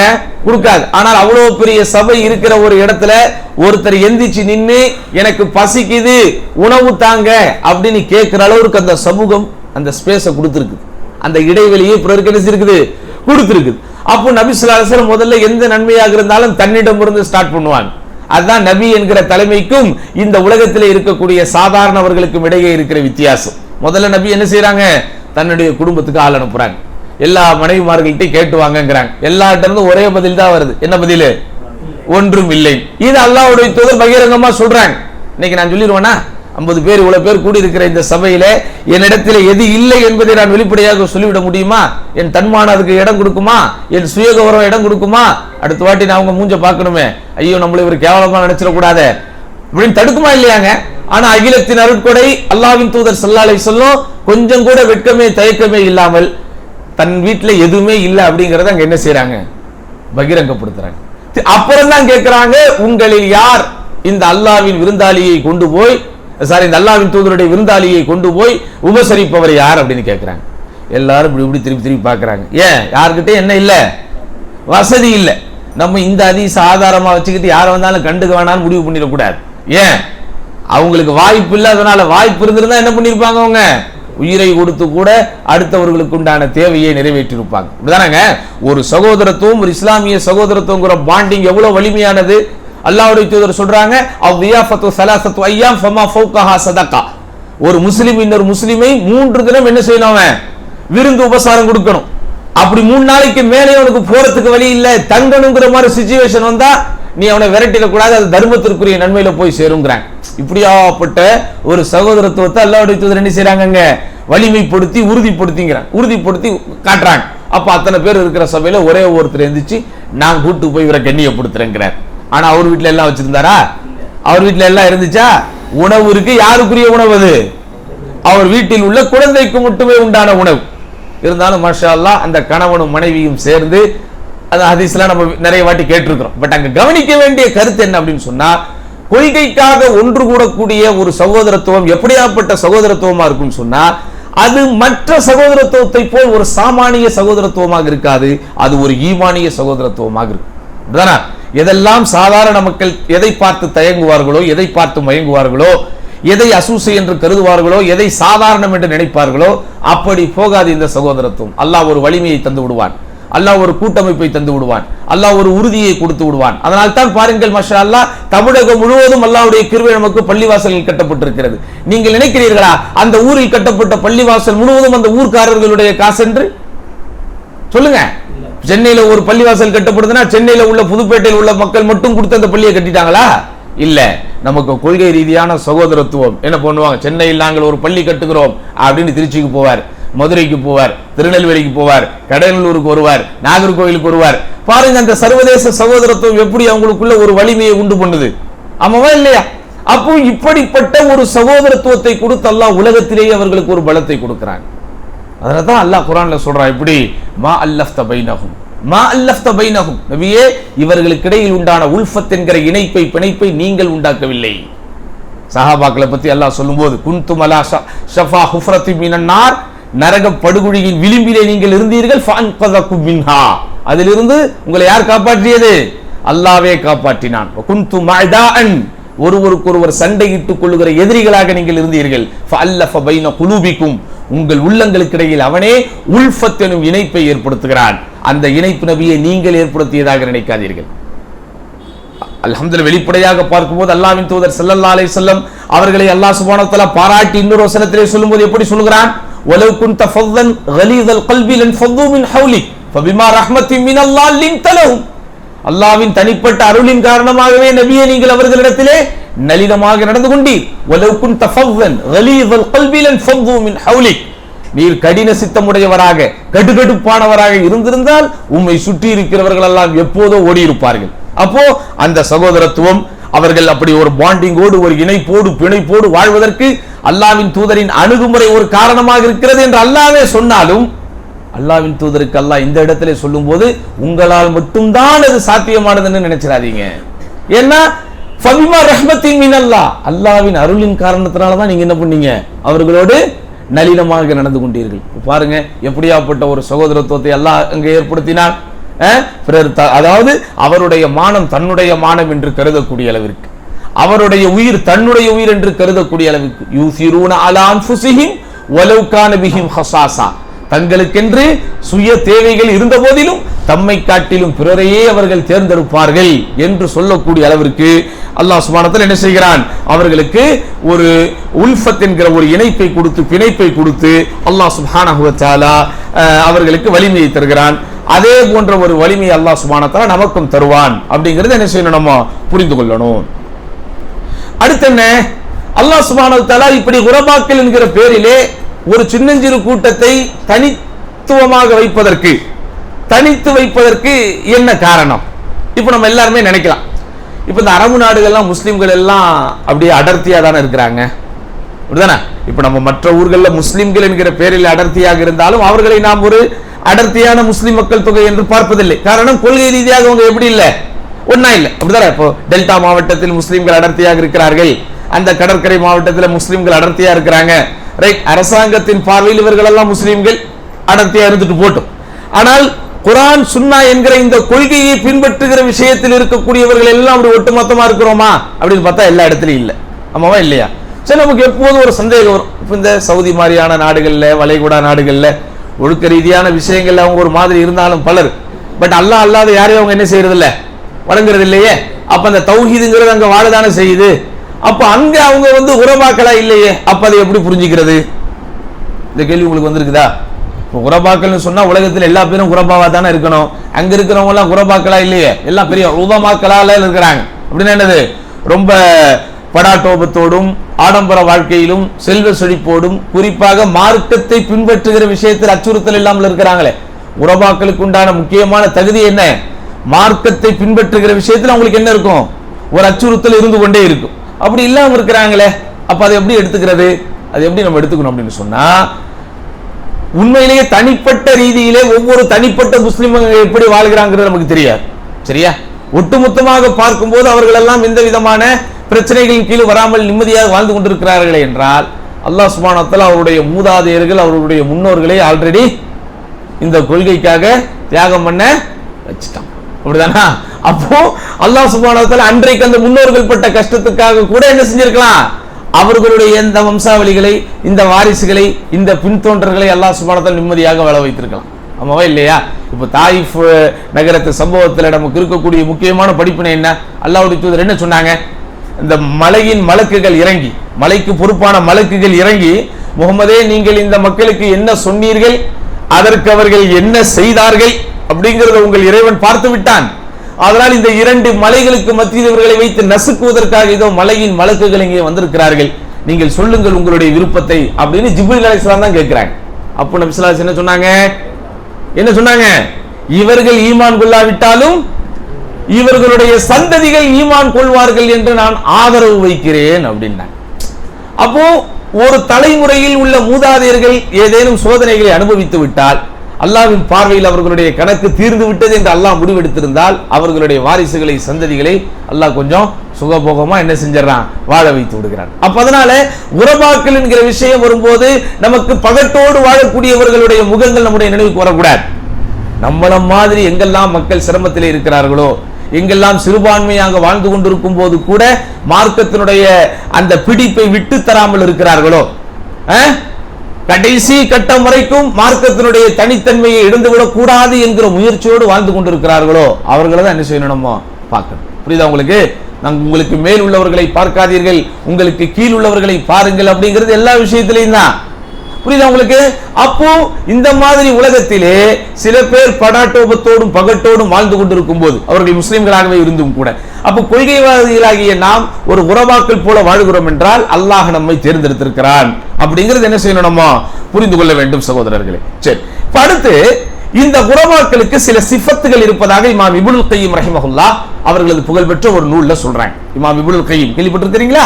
மிகப்பெரிய அறிஞர்கள் என்கிற விஷயம் வரும்போது கட்டாயம் ஒரு சின்ன விளக்கத்தை நம் சகோதரர்களுக்கு நாம் சொல்லியே ஆக வேண்டும். நம்மை பொறுத்த வரைக்கும் அஹ்லுஸ் சுன்னா என்கிற அந்த பாதையில் பயணிக்கிற நம்மை பொறுத்த வரைக்கும் நாம் எந்த இமாம்களுக்கும் எதிரானவர்கள் அல்ல, அதே நேரத்தில் எந்த இமாம்களுக்கும் தனித்துவமானவர்களும் அல்ல. இமாம்களுக்கு தனித்துவமானவர்கள் என்றால் என்ன? இமாம் இப்னு தைமியாவை மட்டும் நாங்கள் ஏற்றுக்கொள்வோம், மற்ற இமாம்களை ஏற்றுக்கொள்ள மாட்டோம். அல்லது இமாம் முஹம்மது அப்துல் வஹாபை மட்டும் ஏற்றுக்கொள்வோம், மற்ற இமாம்களை நாம் ஏற்றுக்கொள்ள மாட்டோம். அல்லது இமாம் அபூ ஹனீஃபாவை ஏற்றுக்கொள்வோம், மற்ற இமாம்களை நாம் ஏற்றுக்கொள்ள மாட்டோம். அப்படிங்கிற நிலைப்பாடு நமக்கு கிடையாது. அஹ்லுஸ் சுன்னாவினரை பொறுத்த வரைக்கும் குர்ஆன் சுன்னா என்கிற அடிப்படையில நேர்வழி பெற்ற நல்லோர்களாகிய அந்த முன்னோர்களின் வழிமுறையை பின்பற்றக்கூடிய எல்லா இமாம்களும் நமக்கானவர்கள் தான். இப்போ ஹனஃபி மதுஹப்னு சொல்றாங்களே, உண்மையிலேயே அவர்கள் செய்யக்கூடிய செயல்களுக்கும் இமாம் அபூ ஹனீஃபாவிற்கும் சம்பந்தம் இருக்குதா? இல்ல. ஷாஃபிஈ என்று தங்களை சொல்லிக் கொள்கிறார்களே, இவர்கள் இமாம் ஷாஃபியை உண்மையாலுமே பின்பற்றுகிறார்களா? இல்ல. அவுலியாக்களிடத்திலே போகக்கூடாது, கபர் வழிபாடு செய்யக்கூடாது என்று 4 இமாம்களும் சொல்லி இருக்கிறார்கள். என்னுடைய கருத்துக்கும் அல்லாஹ்வுடைய தூதரின் சுன்னாவுக்கும் முரண்படுவதை போல் தென்பட்டால் என்னுடைய கருத்தை விட்டு விடுங்கள், நபியின் கருத்தையே எடுங்கள், ஃபஹுவ மத்ஹபி, அதுதான் எனது மதுஹபும் என்று 4 இமாம்களும் சொல்லி இருக்கிறார்கள். ஆனால் இந்த மக்கள் இதை கேட்கிறார்களா? கேட்கிறாங்களா? கேட்கிறது இல்லை. அப்ப அதனால நாம் நம்மை பற்றி புரிந்து கொள்ள வேண்டிய ரொம்ப முக்கியமான விஷயம் என்ன அப்படின்னா, மார்க்கத்தின் மூலாதாரங்கள் என்பது குர்ஆனும் சுன்னாவுமாக இருந்தாலும் அதை சரியான முறையிலே விளக்கக்கூடிய எந்த விதமான வழிகேட்டு சிந்தனையிலும் இல்லாமல் வழிகேடர்கள் வாழ்கிற காலத்தில் அந்த வழிகேடுகளை எதிர்த்து களம் கண்ட எல்லா இமாம்களும் நமக்கானவர்கள் தான். இமாம் அபூ ஹனீஃபா அவர் ஒரு அஹ்லுஸ் சுன்னாவை சார்ந்தவர். இமாம் ஷாஃபிஈ அவர் ஒரு அஹ்லுஸ் சுன்னாவை சார்ந்தவர். அப்படிதானே? ஈராக் தேசத்திலே இமாம் அபூ ஹனீஃபா மார்க்க தீர்ப்பு வழங்கக்கூடியவராக இருந்தார். மதீனா நகரிலே இமாம் மாலிக் ரஹிமஹுல்லாஹ் மார்க்க தீர்ப்பு தரக்கூடியவராக இருந்தார். ஹிஜாஸ் மாகாணத்திலே இமாம் ஷாஃபி ரஹிமஹுல்லாஹ் மார்க்க தீர்ப்பு தரக்கூடியவராக இருந்தார். ஒவ்வொரு இமாமும் அவங்க வாழ்கிற காலத்தில் என்ன செஞ்சாங்க? மார்க்க தீர்ப்பு தரக்கூடியவங்களாக இருந்தாங்க. அந்த மக்களும் அந்த பகுதியை சார்ந்தவர்களும் இவரை மட்டுமே அவர்களுக்கு பெரும்பாலும் தெரிந்ததனால் அவரை பின்பற்றக்கூடியவர்களாக தங்களை அடையாளப்படுத்துவதற்காகத்தான் இந்த மதுஹப் என்கிற பெயர்கள் சமூகத்திலே உலா வந்தன, வலம் வந்தன. அப்படின்னா அந்த இமாம்களுக்கு முன்னாடி வாழ்ந்தவங்க எந்த மதுஹபை சார்ந்தவர்கள் அப்படிங்கிற கேள்விக்கு என்ன செய்ய முடியாது, யாராலையும் பதில் கொடுக்க முடியாது. அப்போ இமாம்கள் யாரெல்லாம் அஹ்லுஸ் சுன்னாவுடைய இமாம்களாக இருந்தார்களோ, அஹ்லுஸ் சுன்னாவுடைய இமாம்கள்னா என்ன? நான் ஏற்கனவே உங்களுக்கு சில வழிகட்டவர்களை பட்டியல் போட்டேன். யாரு? இந்த ராஃபிதாக்கள், ஹவாரிஜிகள், முத்தசிலாக்கள், ஜஹமியாக்கள் அப்படின்னு அந்த காலத்துல வாழ்ந்தவங்க. இதே மாதிரி ஒவ்வொரு நூற்றாண்டிலேயே இந்த வழிகேடர்கள் வாழ்ந்திருக்கிறார்கள். அந்த வழிகேட்டு சிந்தனைக்கு ஆட்படுத்தப்படாமல் நாம் இன்றைக்கு பிரச்சாரம் செய்வதை போல் அன்றைக்கு அவர்கள் வாழ்கிற காலத்துல யாரெல்லாம் இந்த குர்ஆன் சுன்னா என்கிற அடிப்படையில பிரச்சாரம் செஞ்சாங்களோ அவங்க எல்லாரும் அஹ்லுஸ் சுன்னாவுடைய அறிஞர்கள். இப்ப இப்னு தைமியா அவர் வாழ்ற காலத்துல அவரை தவிர அவருக்கு எல்லாருமே எதிரிகள். இன்னைக்கு வரைக்கும் இமாம் இப்னு தைமியான்னு பேரை கேட்டாவே நம்ம ஊர்ல உள்ள எல்லா சுன்னத்துல் ஜமாத் ஆலிம் சாக்களும் பயப்படுவாங்க. ஏனென்றால் அவர் எல்லோரையும் எதிர்த்தார். எல்லாரையும் எதிர்க்கிறார்னா சும்மா ஒரு சொந்த விஷயத்துக்கு நிலத்தகராறுக்கு சண்டை போட்டாரா? மார்க்கத்துக்காக சண்டை போட்டார். மார்க்கத்துக்காக சண்டை போட்டார். அவர் வாழ்கிற காலத்தில் ஷியாக்களுக்கு எதிராக, ராஃபிதாக்களுக்கு எதிராக, ஜஹமியாக்களுக்கு எதிராக நஸ்ரானிகளுக்கு எதிராக, யகூதிகளுக்கு எதிராக, கபர் வழிபாடு செய்பவர்களுக்கு எதிராக, அவுலியாக்கள் விஷயத்திலே வரம்பு மீறுபவர்களுக்கு எதிராக, சரியா, குர்ஆனுக்கு சுய விலக்கியானம் கொடுப்பவர்களுக்கு எதிராக, சுன்னாவை மறுப்பவர்களுக்கு எதிராக, சுன்னாக்களில் சிலவற்றை ஏற்றுக்கொண்டு சிலவற்றை மறுக்கிறார்களே அவர்களுக்கு எதிராக என்னென்ன, உதாரணமா இன்றைக்கு நம்ம வாழக்கூடிய காலத்துல தமிழ்நாட்டு தௌஹீதுகாரங்க என்ன கொள்கையெல்லாம் சொல்கிறார்களோ, அதாவது அறிவுக்கும் பகுத்தறிவுக்கும் குர்ஆனுக்கும் நடைமுறைக்கும் விஞ்ஞானத்திற்கும் முரண்பட்டால் சஹீஹான ஹதீஸா இருந்தால் என்ன செய்யணும், புறக்கணிக்கணும்னு சொன்னாங்க. இதே சிந்தனையை இதே கொள்கை அன்றைக்கு வாழ்ந்த பல பேர் சொன்னாங்க. அவங்களுக்கு எதிராக அவர் திரு தஆருதுல் அக்ல் அல நக்ல், திருனா கேடயம் அர்த்தம், தஆருது அப்படின்னா முரண்பாடுன்னு அர்த்தம், அல் அக்ல் அல நக்ல் அறிவுக்கும் ஆதாரத்திற்கும் இடையே முரண்பாடு அப்படிங்கிற பேர்ல பல பாகங்கள் புத்தகமே அவர் எழுதியிருக்கிறார். நம்ம அதை பேஸ் பண்ணி பேசி இந்த தமிழ்நாட்டு தௌஹீது கூட்டத்துக்கு பல மறுப்புகளை நம்ம அல்ஹம்துலில்லாஹ் போட்டிருக்கிறோம். சரியா? அப்போ வழிகேடர்களுக்கு எதிராக அவர் களம் கண்டதனால், அது நபி ஸல்லல்லாஹு அலைஹி வஸல்லம் அவர்கள் மீது நேசம் கொள்கிறோம் என்கிற பேர்ல வரம்பு மீறினாங்களே அவங்களுக்கு எதிராகவும், ஏதாவது எல்லா காலத்திலும் என்னென்ன வழிகேடுகள்லாம் இருந்துச்சோ அந்த எல்லா வழிகேடுகளும் மொத்தமா இருந்த காலம் தான் இமாம் இப்னு தைமியாவுடைய காலம். அதனாலதான் இமாம் இப்னு தைமியாங்கிற பேரு இன்றளவுக்கு உச்சரிக்கப்பட்டு கொண்டே இருக்கிறது, ஒரு தரப்பால் விமர்சனம் செய்யப்பட்டு கொண்டே இருக்குது. சும்மா கிடையாது இந்த இமாம்களுடைய பேர்லாம். இப்ப நம்ம ஊர்ல உங்க ஊர்ல இந்த பிரச்சனை இருக்கும், மேலப்பாளையத்துல அந்த பிரச்சனை இருக்கும், கோயம்புத்தூருக்கு போனா இந்த பிரச்சனை இருக்கும் சொல்றோம்ல. இந்த எல்லா பிரச்சனையும் ஒரு ஊர்ல இருந்தா, அந்த எல்லா பிரச்சனையும் ஒரு நபர் எதிர்கொண்டா அவர் எப்படி ஸ்டார் தானே அவரு. அந்த மாதிரி இந்த அறிஞர்கள்ல இமாம் இப்னு தைமியா ரஹிமஹுல்லாஹ் ஒரு தனித்துவம் பெற்றவராக இருந்தார். அந்த இமாம் இப்னு தைமியாவை பற்றி பிடித்துக் கொண்ட ஒரு மாணவர் தான் இமாம் இப்னுல் கையிம் ரஹிமஹுல்லாஹ். அப்ப அவர் ஒரு 8 அடையாளங்கள் சொல்றார்.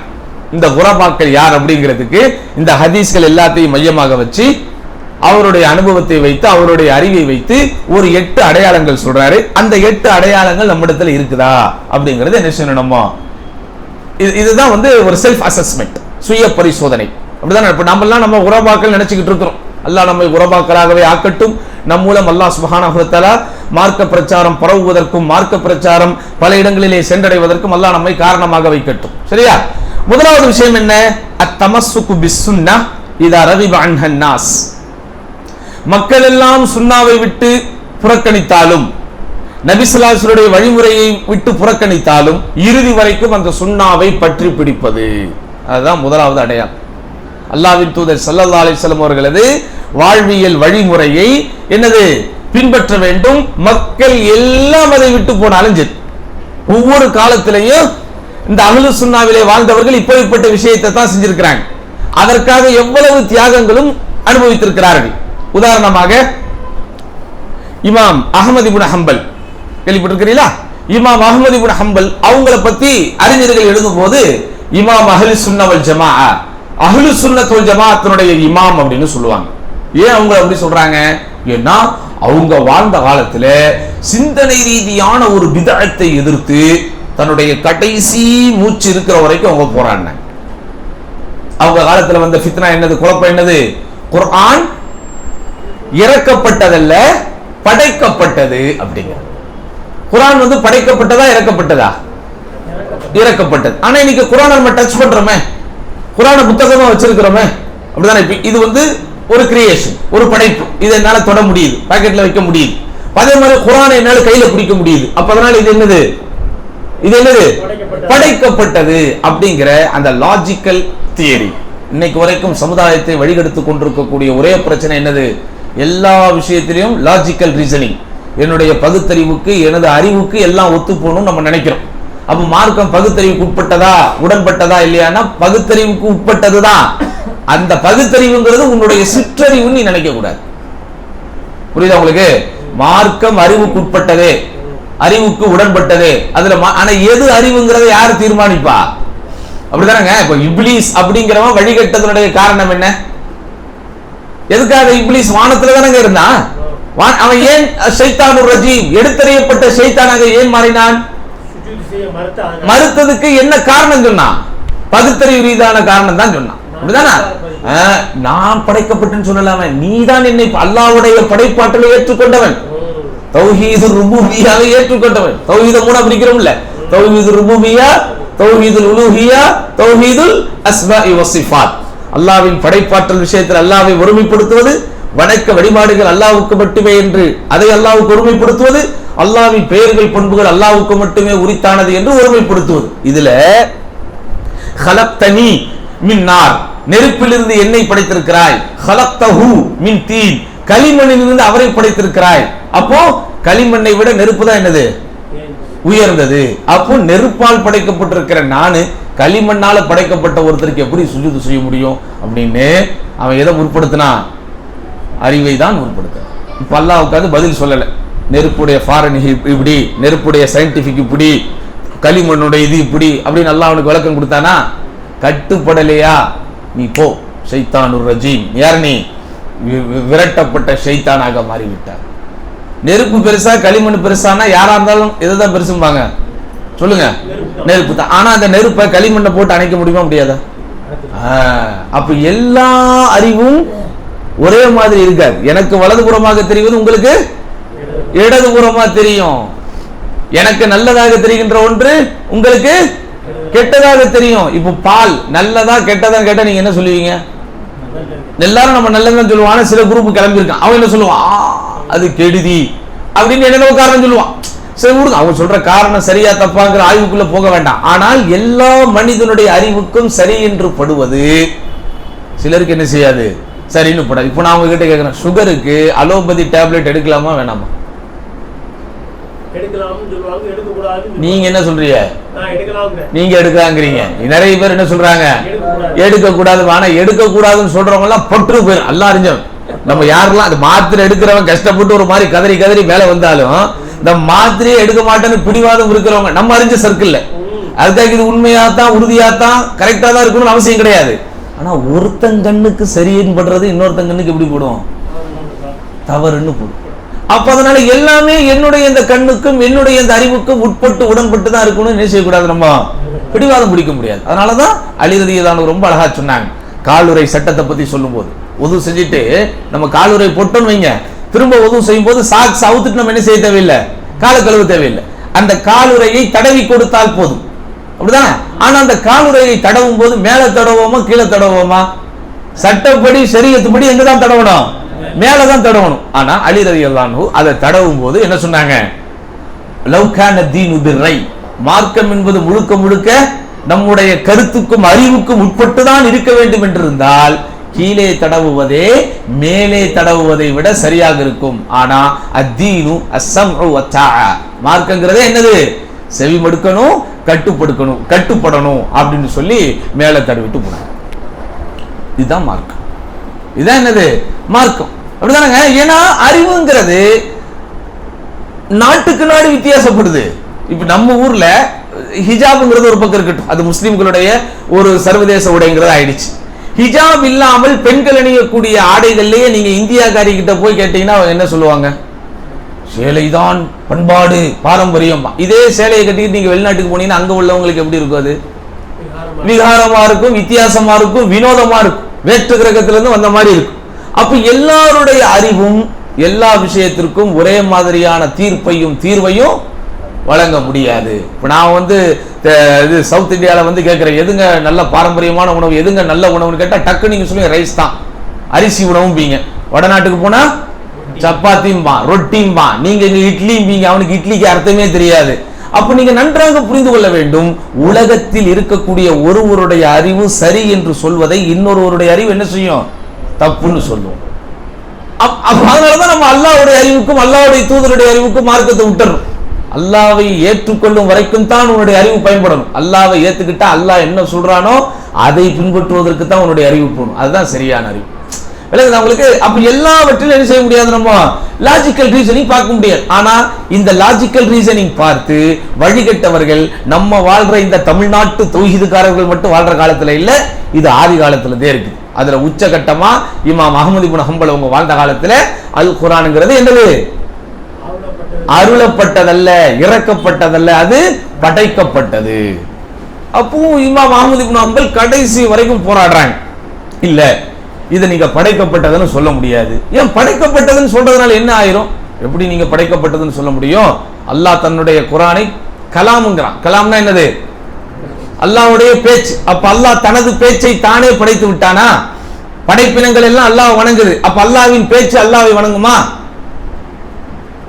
சொல்லுங்க, அதுக்கு பதில் இருக்கா? அப்ப அது கொள்கை ரீதியான அகீதா ரீதியான பல சந்தேகங்களை அதுல ஏற்படுத்துறது. இதுக்கு தான் நமக்கு ஒரு மன்ஹஜ் வேணும். இதுக்கு தான் மன்ஹஜ் அப்படின்னா மெத்தடாலஜி. நேர்வழி பெற்ற நல்லோர்களாகிய முன்னோர்கள், அந்த சலஃபு சாலிஹ் அப்படின்னு சொல்றோமே, அவர்கள் எந்த மெத்தடாலஜியிலும் எந்த சிந்தனை பள்ளிக்கூடத்தில் இருந்தார்களோ அதே போன்ற சிந்தனையில் நம்ம செல்லணும். எல்லாத்தையும் நம்முடைய சுயறிவுக்குட்பட்டு நம்ம போனோம்னு சொன்னா மார்க்கத்தின் பல மூலாதாரங்களுக்கு சேதாரங்கள் ஏற்படுத்தக்கூடிய சூழ்நிலைகள் வந்துடும். புரியுதா? அப்போ வெளிப்படையாக பார்க்கும்போது, மேலோட்டமாக பார்க்கும்போது அவர்கள் சொல்கின்ற வாதம் நமக்கு சரியானதை போல் தோன்றும். ஆனா கொஞ்சம் நம்ம ஆழமா அறிஞர்களுடைய வழியிலிருந்து சிந்திச்சு பார்த்தோம்னா அதுல பல கொள்கை ரீதியான கோளாறுகள் வரும். அப்ப அதனால இமாம் அஹ்மது இப்னு ஹம்பல் கடைசி வரைக்கும் ஏத்துக்கல.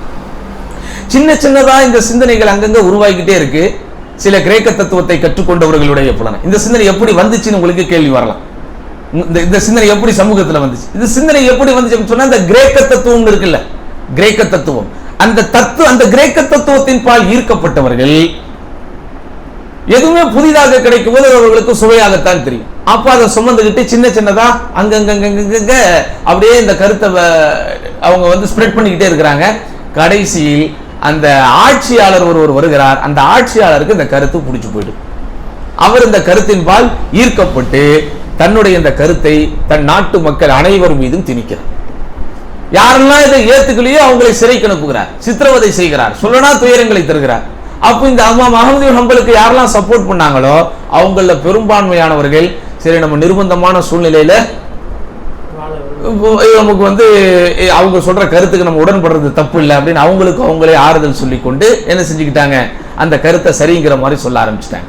ஏன்னா ஒவ்வொருத்தரையும் கூப்பிட்டு குர்ஆன் படைக்கப்பட்டதா இறக்கப்பட்டதா என்ன சொல்ல போறேன் அப்படின்னு இப்படி சாட்டையை வச்சுக்கிட்டு காட்டும் போது யாராக இருந்தாலும் என்ன செஞ்சிருவாங்க, உளுந்துருவாங்க. அதுக்கு அவங்களே என்ன செஞ்சுக்கிட்டாங்க, ஆறுதலும் படுத்திக்கிட்டாங்க. குர்ஆன்ல உள்ள வசனம் வருதா இல்லையா? நீங்கள் நிர்பந்திக்கப்படும் போது இந்த மாதிரி கொள்கைக்கு முரணான விஷயங்களை வாயால சொல்லலாம், ஆனா கல்பு உள்ளத்தால அதை என்ன செஞ்சிடணும், நீங்க மறுத்தரணும் அப்படிங்கிற அந்த வசனத்தை. ஆனா இதை இமாம் அஹ்மது இப்னு ஹம்பல் ஏத்துக்கல. ஏன் ஏத்துக்கல அப்படின்னு சொன்னா அல்லாஹ் நிர்பந்திக்கப்படுவதுன்னு நிர்பந்திக்கப்படவே இல்லையே. அவன் அடிப்படை மிரட்ட தானே செஞ்சான்.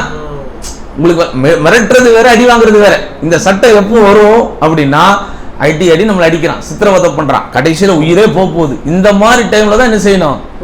இதுதான் பாருங்க, அதாவது அல்லாஹ்வை நீங்கள் முடிந்த வரைக்கும் அஞ்சுங்கள் அப்படிங்கிறத எப்படி ஒவ்வொருத்தரும் எடுத்துக்கிறோம். குர்ஆன்ல வருதுங்க, வத்தகுல்லாஹ மஸ்ததாத்தும், அல்லாஹ்வை முடிந்த வரைக்கும் அஞ்சுங்கள். இது எப்படி எடுத்துக்கலாம்? முடிந்த வரைக்கும் அஞ்சுங்கள் அப்படியே எடுத்துக்கலாம், முடிஞ்ச வரைக்கும் அஞ்சுங்கள் அப்படியே எடுத்துக்கலாம். ஆமா இல்லையா? இதனாலதான் அந்த இமாம்கள் இறந்தும் இன்னும் நம் இதயங்களில் இறக்காமல் இருக்கிறார்கள். அப்போ மற்றவர்கள் எல்லாம் அடி உதைக்கு ஆளாக்கப்படுவதற்கு முன்னமேயே அவர்கள் இதை தங்களுக்கு ஆதாரம், அல்லாஹ் அவர்களை மன்னித்து விடுவான், அதற்காக நம்ம அவங்களை குறை சொல்றது நமக்கு எந்த தகுதியும் கிடையாது. ஆனா அதே நேரத்தில் இமாம் அஹ்மது இப்னு ஹம்பல் அவர்களுடைய துணிச்சலை நம்ம என்ன செய்யணுங்க, நினைவு கூறணும், நம்முடைய சந்ததிகளுக்கு அதை சொல்லிக் கொடுக்கணும். அதனால நம்ம அதை சொல்றோம். அப்போ அவங்க கடைசி வரைக்கும் என்ன செய்யல, அந்த கொள்கையிலிருந்து வெளியே வரல. பொதுமக்கள் எல்லாத்தையும் கூப்பிட்டு, ஊர்ல இருக்கிற எல்லா ஆலிம்சாக்களையும் கூப்பிட்டு நடு வீதியில இமாம் அஹ்மது இப்னு ஹம்பலை நிக்க வச்சு பயங்கரமான ஒரு சாட்டையை கையில வச்சுக்கிட்டு, அகமதே இப்போது நீங்கள் என்ன சொல்ல போகிறீர்கள், இதோ உங்களை தாக்குவதற்கு தயாராக இருக்கிறார். அவர் நீ என்ன வேணாலும் செஞ்சுக்கிற மாதிரி நிற்கிறார். ஓங்கி ஒரு அடி உழுது, பிஸ்மில்லா அப்படிங்கிறார். என்ன சொன்னாரு? பிஸ்மில்லா அப்படிங்கிறார். உலகத்துல யாராவது அடி வாங்கும் போது பிஸ்மில்லான்னு சொல்லி கேள்விப்பட்டிருக்கீங்களா? பிஸ்மில்லாங்கிறது நம்ம எப்போ சொல்லுவோம், எப்பதான் சொல்லுவோம், சாப்பிடும்போது சொல்லுவோம், சாப்பிட்றதுக்கு ஆட்டை இருக்கும் போது சொல்லுவோம், சொல்லணும், சொன்னா அதை நம்ம அதை நம்ம குறைச்சி மதிப்பிடலை. ஆனா பெரும்பாலும் வாழ்க்கையில நல்லது நடந்தாதான் என்ன செய்வோம், நம்ம பிஸ்மில்லா. ஆனா அவர் அடி வாங்கும் போது பிஸ்மில்லான்னார். ஏன்? அவருக்கு அது நல்லது. ஏன்னா அந்த அடி அவர் யாருக்காக வாங்குறாரு? இந்த அடிக்கு பலனாக எல்லாம் வறுமையில் அவருக்கு உயர்ந்த அந்த, அதனால அவர் என்ன செஞ்சார், பிஸ்மில்லான்னார். அடுத்த அடி உழுது, லா ஹவ்ல வலா குவத்த இல்லா பில்லாங்கிறார். நன்மையானவற்றில் ஈடுபடுவதும் தீமையானவற்றிலிருந்து விலகவும் அல்லாவை கொண்டே தவிர முடியாது அப்படின்னு தன்னுடைய மன உறுதியை காட்டுறார். மூணாவது அடி உழுது, அல் குர்ஆனு கலாமுல்லாஹ், குர்ஆனுங்கிறது அல்லாஹ்வால் அருளப்பட்டதுதான், அது படைக்கப்பட்டதல்லங்கிறார். அடி உழுந்துகிட்டே இருக்கு, 29 அடி உழுது. அந்த அடிதான் அவருடைய மரணத்திற்கு காரணமாக இருந்தது என்கிற அளவுக்கு அடி உழுந்துச்சு. அப்ப உலக மக்கள் பூரா ஒரு வழியில போனாலும் உண்மையான கொள்கையை பின்பற்றக்கூடியவன் என்ன செய்வான், அந்த தனியான வழியில போ. அதுக்கப்புறம் அந்த மன்னரும் மரணிச்சிடுறாரு. அவருடைய தம்பி ஒருத்தர் ஆட்சிக்கு வர்றாரு. அவர் கொஞ்சம் நடுநிலையான ஆள், அவர் கொஞ்சம் இதை இன்டெலெக்சுவலா அப்ரோச் பண்றார். சரி, குர்ஆன் படைக்கப்பட்டதா இறக்கப்பட்டதாங்கிற பிரச்சனை இஷ்யூ ரொம்ப நாளா ஓடிக்கிட்டு இருக்கு, இதை நம்ம ஒரு முடிவுக்கு கொண்டு வந்துருவோம். இமாம் அஹ்மது இப்னு ஹம்பலையும் கூப்பிடுறாரு. யாரெல்லாம் இந்த கிரேக்க தத்துவ கருத்தினால் ஈர்க்கப்பட்டானோ அவனை எல்லா பேரையும் கூப்பிடுறாரு. கூப்பிட்டு உங்ககிட்ட இருக்கக்கூடிய ஆதாரத்தை நீ போடு, உங்ககிட்ட இருக்கிற ஆதாரத்தை நீங்க சொல்லுங்கிறார். அவர்கள் தத்துவங்களை மட்டும் தான் சொல்லுகிறார்கள். அவர்கள் எதை சொல்றான்? தத்துவங்களை மட்டும் தான் சொல்லுகிறார்கள். இவர் அடுக்கடுக்கான குர்ஆனுடைய வசனங்களை சொல்றார். குர்ஆன்ல எவ்வளவு வசனம் வருது? அல்லாஹ் இறக்கினேன் தானங்க. லாஜிக்கல் ரீசனிங்லாம் அப்புறம் இருக்கட்டுங்க. அல்லாஹ் குர்ஆனை அன்சலனா என்னது? இறக்கினான்னு வருது. ஹலக்கன்னு வருதா? அப்ப அதுவே முடிஞ்சு போச்சு. அப்படிதானா? இப்படி நிறைய ஆதாரங்கள் சொன்ன உடனே அந்த ஆட்சியாளர் இமாம் அஹ்மது இப்னு ஹம்பல் அவர்களுடைய கருத்து தான் சரியான கருத்துன்னு இருக்கிறார். அதுக்கப்புறம் இவருக்கு இவ்வளவு தாக்குதலுக்கு ஆளான தன்னுடைய சொந்த சகோதரன் அவருக்காக என்ன செய்யறாரு? மன்னிப்பு கேட்கிறார். என்னுடைய சகோதரன் அல்லாஹ்வுக்காக நீங்க மன்னிச்சிருங்க. உடனே சொல்றார், நான் அல்லாஹ்வுக்காக அவரை மன்னித்து விடுகிறேன். இப்படியெல்லாம் அவங்க தியாகம் செஞ்சதுனால தான் அந்த இமாம்கள் இன்னும் நினைவு கூறப்படுறாங்க. அப்பதான் நம்ம ரொம்ப தெளிவா புரிஞ்சு கொள்ளணும், நம்ம யாரும் எந்த இமாம்களுக்கும் எதிரானவர்கள் அல்ல. நம்ம இமாம் அபு ஹனீஃபாவுக்கு நீங்க ஆதரவா எதிர்ப்பா, நாங்க எல்லா இமாம்களுக்கும் ஆதரவு தான். ஆனா எந்த இமாமும் என்ன செய்ய மாட்டோம்? கண்ணை மூடிக்கிட்டு பின்பற்ற மாட்டோம். இந்த இமாமை பின்பற்றுவதனால் அந்த இமாம் இகழ்ச்சிக்குரியவர் என்றோ, இந்த இமாம் சிறப்பிற்குரியவர் என்பதனால் அந்த இமாம் குறைவுக்குரியவர் என்றோ என்ன செய்ய மாட்டோம்? நம்ம சொல்ல மாட்டோம். இன்றைக்கு இந்த மதுஹப் 4 மதுஹப் நீங்க சொல்றாங்க, உங்களுடைய வரலாறுகள்லாம் படிச்சா ஒரு மதுஹபுக்காரர்கள் இன்னொரு மதுஹபுக்காரர்களை அடித்துக் கொண்டும் வெட்டி கொண்டும் ஏராளமான பிரச்சனைகளை உலகம் முழுவதும் செய்திருக்கிறார்கள். அப்படிதானா? மதுஹபுங்கிறது இந்தியாவில் உருவானதா? தமிழ்நாட்டில் உருவானதா? அது எங்க உருவானது? அது ஈராக்கிலும் பாரசீகத்திலும் அங்குமிங்கும் உருவாகி அங்கிருந்து வந்ததுதான். அப்ப இவங்க யாருமே மதுஹபுகளுக்கு என்ன செய்ய முடியாது? அடிப்படையில் சொந்தம் கொண்டாட முடியாது. சரி, ஏதோ அவங்க ஷியாக்களாகவும் காதியானிகளாகவும் இல்லாமல் இருக்கிற வரைக்கும் நமக்கு அவங்க மேல ஒரு சந்தோஷம் தான். புரியுதா உங்களுக்கு? அப்ப அதனால நம்ம எந்த இமாம்களுக்கும் எதிரானவர்கள் அல்ல, எல்லா இமாம்களுக்குமானவர்கள். அந்த இமாம்கள் குர்ஆனையும் சுன்னாவையும் போதிக்கும் வரை, அவங்களுடைய கருத்துக்கள் குர்ஆனுக்கும் சுன்னாவுக்கும் உடன்பட்டிருக்கும் வரை. சிலப்போ அவர் மாற்றமா சொன்னா என்ன செய்வீங்க? அந்த கருத்துல அவரை பின்பற்ற மாட்டோம். அதுக்காக அவரை நாங்க டிஸ்குவாலிஃபை பண்ண மாட்டோம். அந்த தகுதி நமக்கு கிடையாது. புரியுதா உங்களுக்கு? சஹாபாக்களாகவே இருந்தாலும் இந்த நிலைப்பாடு. ஒரு சஹாபியினுடைய ஒரு கூற்று ஒரு குறிப்பிட்ட நபி மொழிக்கு மாற்றமா வருதா? நம்முடைய இஜ்மா என்னது? நம்முடைய பின்பற்ற வேண்டிய நிலைப்பாடு என்ன? அந்த கருத்தை விட்டுருங்க, அவ்வளவுதான். அதுக்காக அந்த சஹாபி என்ன செய்யக்கூடாது? நீங்க கோரா சொல்லக்கூடாது. அப்படி போயிடும். அப்ப நம்முடைய நிலைப்பாடு, நம்ம போகக்கூடிய பாதை பயணம் ரொம்ப கிளியரானது, தெளிவானது. அன்றைக்கு 1400 ஆண்டுகளுக்கு முன்னாடி அல்லாஹ்வுடைய தூதர் எந்த பாதையில இருந்தாங்களோ, அந்த சஹாபாக்கள் எந்த பாதையில இருந்தாங்களோ அதே பாதையில இருக்கிறோம். நமக்கு இந்த ஹதீஸை ஏத்துக்கணுமா மறுக்கணுமாங்கிற எந்த பிரச்சனையும் இல்லை. எதெல்லாம் சஹீஹான இஸ்னாதோடு வந்திருக்கிறதோ அதை அன்றைக்கு இருந்த இமாம்கள் ஏற்றுக்கொண்டார்கள், நாங்களும் ஏற்றுக்கொண்டோம், எங்களுக்கு பின்னால் வருபவர்களும் ஏற்றுக்கொள்வார்கள். ஒரே பாதையில போய்கிட்டு இருக்கோம். அப்படிதானே? இல்ல என் அறிவுக்கு இது முரண்படுது, நாளைக்கு உன் அறிவுக்கு இது சரின்னு ஆயிடுச்சா நான் என்ன செய்யணும்? சொல்லுதா? இன்னைக்கு உன் அறிவுக்கு நீ முரண்படுது, இதை வேணான்ட்டேன். நாளைக்கு ஒரு 5 வருஷம் கழிச்சு உன் அறிவுக்கு இது சரின்னு படுதுன்னு வை, நான் என்ன செய்வேன்? உன் மகன் ஒருத்தன் வருவான், அவன் அறிவுக்கு இது சரின்னு படுது, அப்ப நான் என்ன செய்யணும்? அப்போ இந்த அறிவுக்கு முரண்படுதுங்கிற காரணத்தை வைத்தோ அல்லது மற்ற காரணங்களை வைத்தோ சுன்னாவில் விளையாடுபவர்கள் எந்நேரமும் சிலருடைய வழிகாட்டுதலின் பால் தேவைப்படுகிறார்கள். அப்படிதானா? அவன் சரின்னு சொன்னா இவன் சரின்னு சொல்லணும், அவன் தப்புன்னு சொன்னா இவன் தப்புன்னு சொல்லணும். ஆனா நமக்கு அப்படி கிடையாது. 1400 ஆண்டுகளாக பாரம்பரியமா ஒரே மாதிரி போய்கிட்டு இருக்கோம். அப்ப நீங்களும் முன்னோர்கள் வழியை தானே பின்பற்றுகிறீங்க. நாங்கள் பின்பற்றுகிற முன்னோர்களின் வழி என்பது வேறு, அவர்கள் சொல்லுகிற முன்னோர்களின் வழி என்பது வேறு. இவர்கள் முன்னோர்களின் வழி என்று சொல்வதெல்லாம் 300 வருடங்களுக்கு பின்னால் நின்று விடுவார்கள், அல்லது ஒரு 400-500 வருடங்களுக்கு பின்னால் நின்று விடுவார்கள். நாம் சொல்லுகிற முன்னோர்களுக்கு உண்டான டியூரேஷன் எங்க போகுது? 1400 ஆண்டுகளுக்கு பின்னாடி போகுது. அதனால நம்ம பின்பற்றக்கூடிய முன்னோர்கள் அப்படிங்கிறதும் இவர்கள் சொல்லுகிற முன்னோர்கள்ங்கிறதும் வேற. அதை நம்ம ரொம்ப தெளிவா புரிஞ்சுக்கணும். அல்லாஹ்வுடைய தூதர் என்னுடைய உம்மத்து 73 கூட்டமா வழிகிடும், பிரியும். அந்த 73 கூட்டத்துல 72 கூட்டமும் எங்க போவோம்? நரகத்துக்கு போவோம். ஒரே ஒரு கூட்டத்தை தவிர. எந்த கூட்டம்? நானும் சஹாபாக்கள். முடிஞ்சு போச்சு. இதுக்கு மேல என்ன விளக்க வேணும்? ஏங்க ஹதீஸ்ல அல்லாஹ்வுடைய தூதர் ரொம்ப தெளிவா சொல்லிட்டாங்க. அல்லாஹ்வின் தூதரின் ஏதாவது ஒரு சுன்னா தனிப்பட்ட முறையில் இருக்கா சஹாபாக்கள் இல்லாம? ஃபர்ஸ்ட் சுன்னாங்கிறதுக்கு டெஃபினேஷன் என்ன? வரைவிலக்கணம் என்ன?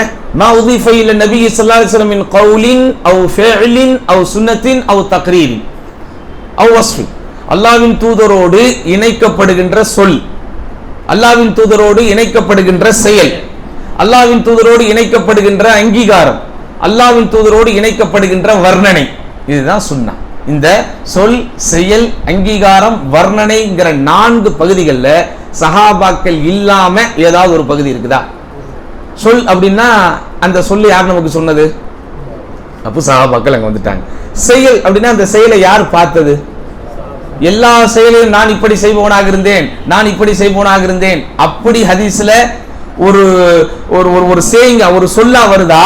அல்லாஹ்வின் தூதர் இதை செய்பவராக இருந்தார்கள், அல்லாஹ்வின் தூதர் இப்படி நடப்பவராக இருந்தார்கள், அல்லாஹ்வின் தூதர் இப்படி சிரிப்பவராக இருந்தார்கள் அப்படின்னு வருதா? எப்படித்தான் வருது? இப்படி செய்பவராக இருந்தார்கள்னு ஒரு தேர்ட் பர்சனா, ஒரு மூன்றாம் இதா வரும். ஏன்னா அது அறிவிக்கக்கூடிய செகண்ட் பார்ட்டி யாரு? சஹாபா. சரி, அல்லாஹ்வின் தூதர் அங்கீகாரம் யாருக்கு கொடுத்த அங்கீகாரம்? 1400 வருஷத்துக்கு பிறகு இந்த தமிழ்நாட்டு தௌஹீதுகாரங்களுக்கு கொடுத்த அங்கீகாரமா, இல்ல அன்றைக்கு வாழ்ந்த சஹாபாக்களுடைய செயலுக்கு கொடுத்த அங்கீகாரமா? அப்ப அங்கீகாரம் போது அதுல முழுக்க முழுக்க நேரடியா 100% தலை சம்பந்தப்படுறது யாரு? சஹாபா. ரைட். அடுத்து வர்ணனை. வர்ணனை என்னது? அவங்களுடைய டிஸ்கிரிப்ஷன், செல்ஃப் டிஸ்கிரிப்ஷன், அவங்களுடைய அந்த பர்சனல் ஆக்டிவிட்டிஸ். அல்லாஹ்வின் தூதரின் சிகை அலங்காரம் இப்படி இருந்தது, அல்லாஹ்வின் தூதருடைய ஆடை இப்படி இருந்தது. அல்லாஹ்வின் தூதர் சொல்லுவாங்களா என்னுடைய சிகை அலங்காரம் இப்படி இருந்தது அப்படின்னு சொல்லுவாங்களா? இல்ல சஹாபாக்கள் அதை பார்த்து நமக்கு அப்படியே பாஸ் பண்ணுவாங்களா?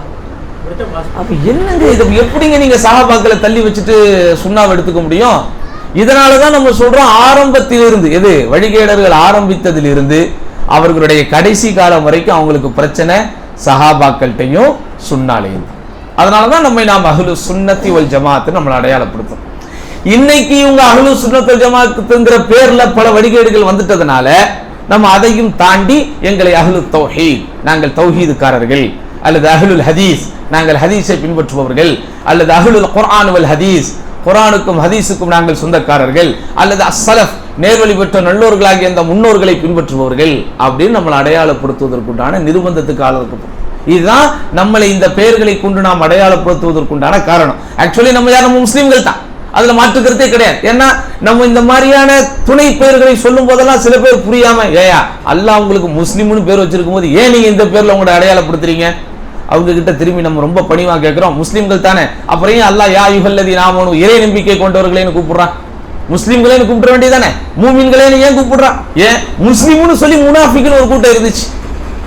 முனாஃபிக் தானே என்னங்க சொல்லிக்கிட்டான்? முஸ்லீம்னு தான் சொல்லிக்கிட்டான். அப்போ முஸ்லீம்ங்கிறது நமக்கு கொடுக்கப்பட்ட அடையாள பேர் தான், அதில் மாற்றுக்கிறது கிடையாது. ஆனா அந்த முஸ்லீம்ங்கிற பேரை ஒருத்தன் மிஸ்யூஸ் பண்ணும்போது, எப்பா முஸ்லீம்ங்கிற பேர்ல பல பேர் உள்ள வந்துட்டான், அதனால உங்களுக்கு கொள்கை ரீதியாக உங்களை அடையாளப்படுத்த வேண்டிய பேர் என்னது? முஃமின். அப்படிதானே? நம்ம எல்லாரும் இந்தியன்ஸ் தான், மாற்றுக்கிறது கிடையாது. ஆனா இந்தியா தேசபக்தி அப்படிங்கிற பேர்ல பல பேர் பல மோசடிகள் செய்வதனால நான் என்னை திராவிடியன், நான் என்னை திராவிடன், இவங்க தங்களை அடையாளப்படுத்திக்கிறாங்களா இல்லையா? நான் ஒரு தமிழ்நாட்டை சேர்ந்தவன் தன்னை அடையாளப்படுத்துறாங்களா இல்லையா? அப்ப எல்லாருக்கும் இந்த இந்த மாதிரியான ஒரு பொது விஷயங்கள் இருக்கும், சில குறிப்பான விஷயங்கள் இருக்கும். நம்ம அதையும் இதையும் கம்பேர் பண்ணல, புரிஞ்சுக்கிறதுக்காக சொல்றோம். அப்போ இந்த மாதிரி சகோதரர்களை ரொம்ப தெளிவா புரிஞ்சுக்கங்க. நாம் சத்திய பாதையில் லட்சிய பயணத்தில் இருக்கிறோம் என்பதற்குண்டான அளவுகோலே என்னன்னு சொன்னா அந்த சுன்னத்தையும் அந்த ஜமாஅத்து சஹாபாவையும் நம்ம பின்பற்றுறது தான். புரிஞ்சுதா? அப்போ உலகம் பூரா வழிகேட்டில் போனாலும் இந்த குரபாக்கள் எப்படி இருப்பாங்க? நேர்வழியில இருப்பாங்க. அது ஒன்னாவது. ரெண்டாவது என்ன? தஜ்ரீது தௌஹீத். தௌஹீத் விஷயத்துல ரொம்ப தெளிவாக இருப்பார்கள். தௌஹீத்னா என்னது? அல்லாஹ் மட்டும்தான் வணங்கப்படுவதற்கு தகுதி வாய்ந்தவன் அப்படிங்கிறதுல ரொம்ப தெளிவாக இருப்பார்கள். அன்னைக்கு கூட 2-3 தினங்களுக்கு முன்பு மாஷா அல்லாஹ் ஷேக் கமாலுதீன் மதனி ஹஃபிதஹுல்லாஹ் நாங்க 2 பேரும் என்ன செஞ்சோம், மேலப்பாளையத்தில் இதே மாதிரி ஒரு கூட்டத்தில் பேசும். அப்போ ஷேக் பேசி முடிச்சு இந்த மாதிரி சில நண்பர்களோடு உட்காந்து பேசும்போது, நான் இதே தமிழ்நாட்டில் மதீனாவுக்கு போறதுக்கு முன்னாடி அவங்க சொல்றாங்க, நான் 7 ஆண்டு காலம் படிச்சிருக்கிறேன், 3 ஆண்டு காலம் படிச்சும் கொடுத்துருக்கிறேன். ஷேக் 7 வருஷம் 10 வருஷம் படிச்சிருக்காங்க. சென்னையில ஜமாலியாங்கிற அந்த புகழ்பெற்ற அரபு கல்லூரியில 3 வருஷம் அவங்க என்ன வந்திருக்கிறாங்க, ஆசிரியராகவும் இருந்திருக்கிறாங்க. இப்படி ஒரு பெரிய மௌலானாவா வாழ்ந்தவங்க தான் நம்ம உஸ்தாதுமார்கள். அவங்க சொல்றாங்க, அந்த 10 ஆண்டு காலத்துல தௌஹீதுங்கிற வார்த்தையை நான் உச்சரித்ததே கிடையாது. காரணம், என்னுடைய உஸ்தாதுகள் எனக்கு அதை பத்தி சொல்லி கொடுத்ததும் கிடையாது. அப்ப இந்த தௌஹீதுங்கிறது எந்த அளவுக்கு நம்ம மனசுல ஆழமா பதினுங்கிறதுனாலதான் தௌஹீதையே 3ஆக பிரித்து தௌஹீதுடைய வகைகளை எல்லாம் ஆதாரங்களோட என்ன செய்யறோம், நம்ம படிக்கிறோம். அப்ப இந்த தௌஹீத் விஷயத்துல பாங்கத்தின மணிக்கு தான் 40 ரைட். அப்ப இந்த தௌஹீத் விஷயத்துல நம்ம என்ன செய்வோம், ரொம்ப தெளிவாக இருப்போம். அதே போன்று இந்த குரபாக்கள் என்போர் யார் அப்படின்னு சொன்னா, இந்த குரபாக்கள் என்போர் யாரிடமும் அவர்கள் இணைக்கப்பட மாட்டார்கள். எந்த தனிப்பட்ட ஷேகோ அல்லது ஒரு தரீகாவோ அல்லது ஒரு மதுஹபோ அல்லது குறிப்பிட்ட ஒரு பிரிவின்பால் இவங்க என்ன செய்யப்பட மாட்டாங்க, இணைக்கப்பட மாட்டாங்க. அப்ப எங்க இவங்க இணைக்கப்படுவாங்க, இவங்க எல்லோருமே அல்லாஹுக்கு அடியார்களாக இணைக்கப்படுகிறார்கள். அல்லாஹ்வின் தூதர் ஸல்லல்லாஹு அலைஹி வஸல்லம் அவர்களை பின்பற்றக்கூடியவர்களாக இணைக்கப்படுகிறார். இதுதான் நம்முடைய அடையாளம். வேற யாராக இருந்தாலும் அவங்க அப்படியே அந்த செயின் போயிட்டே இருக்கும்போது ஒரு குறிப்பிட்ட ஒரு ஷேഖோட ஸ்டாப் ஆயிடுவாங்க, ஒரு குறிப்பிட்ட இமாமோட ஸ்டாப் ஆயிடுவாங்க, ஒரு குறிப்பிட்ட மதுஹபோட ஸ்டாப் ஆயிடுவாங்க, ஒரு குறிப்பிட்ட தரீகாவோட ஸ்டாப் ஆயிடுவாங்க. நம்ம ஊர்களில் தரீகா இருக்கா இல்லையா, தரீகா காதரியா, ஷாதுலியா, நக்ஷபந்தியா, அந்த பந்தியா, இந்த பந்தியான்னு ஏகப்பட்ட தரீகாக்கள் இருக்கு. ஆனா நம்ம தரீகா எந்த தரீகா, தரீகா நபவியா. எல்லாத்துக்குமே நமக்கு 1400 வருஷத்துக்கு உள்ள ஹிஸ்டரிக்கு போயிடுவோம். நம்ம 300 வருஷத்துக்கு பின்னாடியோ 500 வருஷத்துக்கு பின்னாடியோ என்ன செய்ய மாட்டோம், நம்ம ஸ்டாப் பண்ண மாட்டோம். எங்களுடைய சில்சிலா, எங்களுடைய செயினே போயிட்டே இருக்கும். அது எங்க போய் நிற்கும், நபி கிட்ட தான் போய் நிற்கும். அப்ப இந்த நபி வரைக்கும் யார் சில்சிலாவை செயின் வைத்திருக்கிறார்களோ, பாரம்பரிய சங்கிலி தொடரை வைத்திருக்கிறார்களோ, அவங்க தான் யாரு, குரபாக்கள். அப்படிதானே? நம்ம குறிப்பிட்ட இமாமோடவோ அல்லது குறிப்பிட்ட ஒரு சஹாபியின் பேரப்பிள்ளைங்கிற பேரோடவோ அல்லது குறிப்பிட்ட ஒரு குடும்பத்தினுடைய கடைசி தலைமுறையோட நம்ம ஸ்டாப் பண்றோமா? இல்ல. நம்ம பேக்ல அப்படியே போயிட்டே இருப்போம். எவ்வளவு தூரம் போறோம், நபி ஸல்லல்லாஹு அலைஹி வஸல்லம் வரைக்கும் என்ன செய்யணுமோ போவோம். அதே போன்று இந்த குரபாக்களுடைய முக்கியமான ஒரு அடையாளம், மக்கள் எல்லாம் மார்க்கத்தை சாதாரணமாக நினைத்துக் கொண்டாலும் இவர்கள் அந்த மார்க்க விஷயத்தில் ரொம்ப தீவிரமா இருப்பாங்க. தீவிரமாக இருப்பது அப்படின்னு என்ன, மார்க்க விஷயத்துல பற்றோடு இருப்பார்கள். தீவிரம் அப்படிங்கிறதுக்கு அர்த்தமே என்ன, பற்று. மக்கள் எல்லாம் லேசா எடுத்துக்குவாங்க. ஆனா இந்த குரபாக்கள் என்போர் மார்க்க விஷயத்துல கொஞ்சம் ரொம்ப பற்றோடு இருப்பார்கள், எதையும் சாதாரணமாக நினைக்க மாட்டார்கள். அப்படிதானே? அப்போ அது நம்முடைய முக்கியமான ஒரு அடையாளம். அடுத்து என்ன, மக்கள் எல்லாம் குழப்பத்தில் இருக்கும்போது இவர்கள் தங்களை சீர்படுத்தி கொண்டே இருப்பார்கள். குழப்பங்கள் வந்துகிட்டே தான் இருக்கும். குழப்பம் என்ன ஆகாது, ஸ்டாப்பே ஆகாது. நான் அன்னைக்கு ஒரு உதாரணம் கூட கேட்டேன். இப்போ நம்ம உயிரினங்கள்லேயே, மிருகங்கள்லேயே அல்லது விலங்கினங்கள்லேயே ரொம்ப அருவருப்பான ஒரு விலங்குனா எதை சொல்லுவோம், பன்றின்னு சொல்லுவோம். அப்படிதானே? பன்றிங்கிற வார்த்தையை கூட நம்ம சொல்வதற்கு கூச்சப்பட்டு கட்டக்கால் அப்படிம்போம். ஹின்சீருங்கிறது அரபு வார்த்தையாக இருந்தாலும் நம்ம தமிழ் சமூகத்தில் பெரும்பாலும் அந்த வார்த்தையை சொல்வதற்கு நெருப்புங்கிறதுனால சுற்றாது, பன்றிங்கிறதுனால வாய் அசுத்தமாயிராது. இருந்தாலும் அந்த பன்றிங்கிற அந்த ஒரு விலங்கினத்தை நம்ம எவ்வளவு தூரம் அருவருப்பா பார்க்கிறோம் அப்படின்னா அதற்குண்டான பேரை கூட நம்ம சொல்லாம எப்படி சொல்லுவோம், அப்பயும் அல்லாஹ் அதை படைச்சு வச்சிருக்கான். சொல்லுங்கத்தா, அப்பயும் அல்லாஹ் அதை படைச்சு வச்சிருக்கிறான். அப்படிதான் எத்தனையோ ஹராம்கள் இருக்கு. அந்த ஹராம்கள் எதையுமே அல்லாஹ் படைக்காம இருந்தா நமக்கு பிரச்சனையே இல்லையே. மனுஷனுக்கு நப்சு இருக்க போய் தான் பாவம் செய்யறோம். வழக்குகள் மாதிரி நமக்கு நப்சே இல்லாம விட்டா நம்ம ஏன் பாவம் செய்யறோம், பாவம் செய்ய போறோம். அதெல்லாம் நம்ம சிந்திக்க முடியாது, அதெல்லாம் நம்ம நினைக்க முடியாது. அல்லாஹ்வுடைய விதி, அல்லாஹ்வுடைய தீர்மானம். தவறுகளும் குற்றங்களும் சமூகத்திலே இருக்கும் போதுதான் அதனை தொடாம இருந்து என்ன செய்யணும், உன்னுடைய நேர்மையை நீ நிரூபிக்கணும். என்னுடைய நேர்மையை நான் எப்படித்தான் நிரூபிக்க முடியும், நான் தொடக்கூடாத, நான் சீண்டக்கூடாத, தீண்டக்கூடாத விஷயங்கள் இருக்கும், இருந்தும் நான் என்ன செய்யக்கூடாது, சீண்டக்கூடாது, தீண்டக்கூடாது. அப்பதான் என்னுடைய நேர்மையை நான் நிரூபிக்கிறது. தப்பு செய்யறதுக்கு ஒண்ணுமே இல்லை. செல்போன் இல்லை, இன்டர்நெட் இல்லை, மதுக்கடைகள் இல்லை, வட்டி கடைகள் இல்லை, கடை தெருக்கள் இல்லை. சொல்லுங்க, எனக்கு தப்பு செய்த சான்ஸ் இருக்குமா? இன்னும் பாருங்க, அதாவது அல்லாஹ்வுக்கு மிக விருப்பமான இடம் பள்ளிவாசல்கள், அல்லாஹ்வுடைய கோபத்திற்கு அதிகம் ஆளாகிற இடம். அப்ப கடை நடத்துறதெல்லாம் ஹராமா? எப்படித்தான் புரிஞ்சுக்குவீங்க நீங்க? எங்க ஹதீஸ்ல எப்படிங்க வருது? ரைட், அல்லாஹ்வுக்கு ரொம்ப விருப்பமான இடம் பள்ளிவாசல், ஓகே, அது ஏத்துக்கிறோம், அது எந்த பிரச்சனையும் கிடையாது. அல்லாஹ்வுக்கு அதிகம் கோபம் வர்ற இடம் எது? அப்ப அங்க கடை நடத்துறவன்லாம் அல்லாஹ்வுடைய கோபத்திலே இருக்கிறானா? எப்படி புரிஞ்சுக்குவீங்க அதை? இந்த இடத்துல நீங்க இருக்க அல்லாஹ்வுடைய விருப்பத்தை பெற்றுக்கிட்டே இருக்கிறீங்க. நீங்க அங்க தேவையில்லாம உங்களுடைய நேரத்தை நீங்க செலுத்த அல்லாஹ்வுடைய கோபத்துக்கு அங்க எப்போ வேணாலும் வரும். ஏன் ஆண் பெண் கலப்பு அங்கதான் இருக்கு, அனாச்சாரங்கள் அங்கதான், ஏமாத்துறது அங்கதான், துரோகங்கள் அங்கதான், மோசடிகள் அங்கதான், பிக் பாக்கெட் அங்கதான். அப்படிதானே? இப்படி நிறைய விஷயங்கள், சமூக கொடுமைகள், சமூக சீர்திருத்தத்துக்கு எதிரானவைகள் எல்லாம் அங்கதான் நிறைய இருக்கு. அப்போதனால அங்க போனா வேலையை முடிச்சுட்டு உடனே வந்து. ஆனா இன்னைக்கு மக்கள் வாழ்க்கை தலைகீழ. இங்க வந்தாதான் வேலையை முடிச்சுட்டு உடனே ஓடுறான். அப்படிதான் பள்ளிவாசலுக்குள்ள வந்தாதான் நம்ம அய்யூப் அலி ஃபைசி சொன்ன மாதிரி இங்க ஒரு சலாம் கொடுப்பான், அடுத்த சலாம் அங்க போய் கொடுப்பான் பாரு. அந்த மாதிரி பள்ளிக்குள்ள ஒரு சலாம், அடுத்த சலாம் வீட்டுக்குள்ள கொடுக்குற மாதிரி ஓடுறான் வேலையை முடிச்சுட்டு. ஆனா அங்க வேலையே முடிஞ்சாலும் தானே 8:30 மணியாவது, ஒரு 1 மணி நேரம் சும்மாவாவது சுத்தவும். ஒரு பொருளை வாங்க வந்திருப்பான், வாங்கியிருப்பான், அதை வாங்கிட்டு துணை பொருள் சிலதும் வாங்கியிருப்பான். இருந்தாலும் அவனுக்கு அந்த இடத்த விட்டு போறதுக்கு மனசு வராது. சும்மா நாத்துக்கு யாருக்கா போன் அடிச்சு இங்க தான் நினைக்கிறேன் நீ ஃப்ரீயா இருந்தா வான்னு 4 பேரை கூப்பிடுவான். வாங்குறதுக்கு எதுவுமே இல்லாட்டாலும் பொண்டாட்டி அதை வாங்கித்தா இதை வாங்கித்தான்னு சொல்லும் போதெல்லாம் கண்டுக்க மாட்டான். ஆனா இவன் கடத்திற்குள்ள போயிட்டா சும்மா நாத்துக்கு அவளுக்கு போன் அடிப்பான்.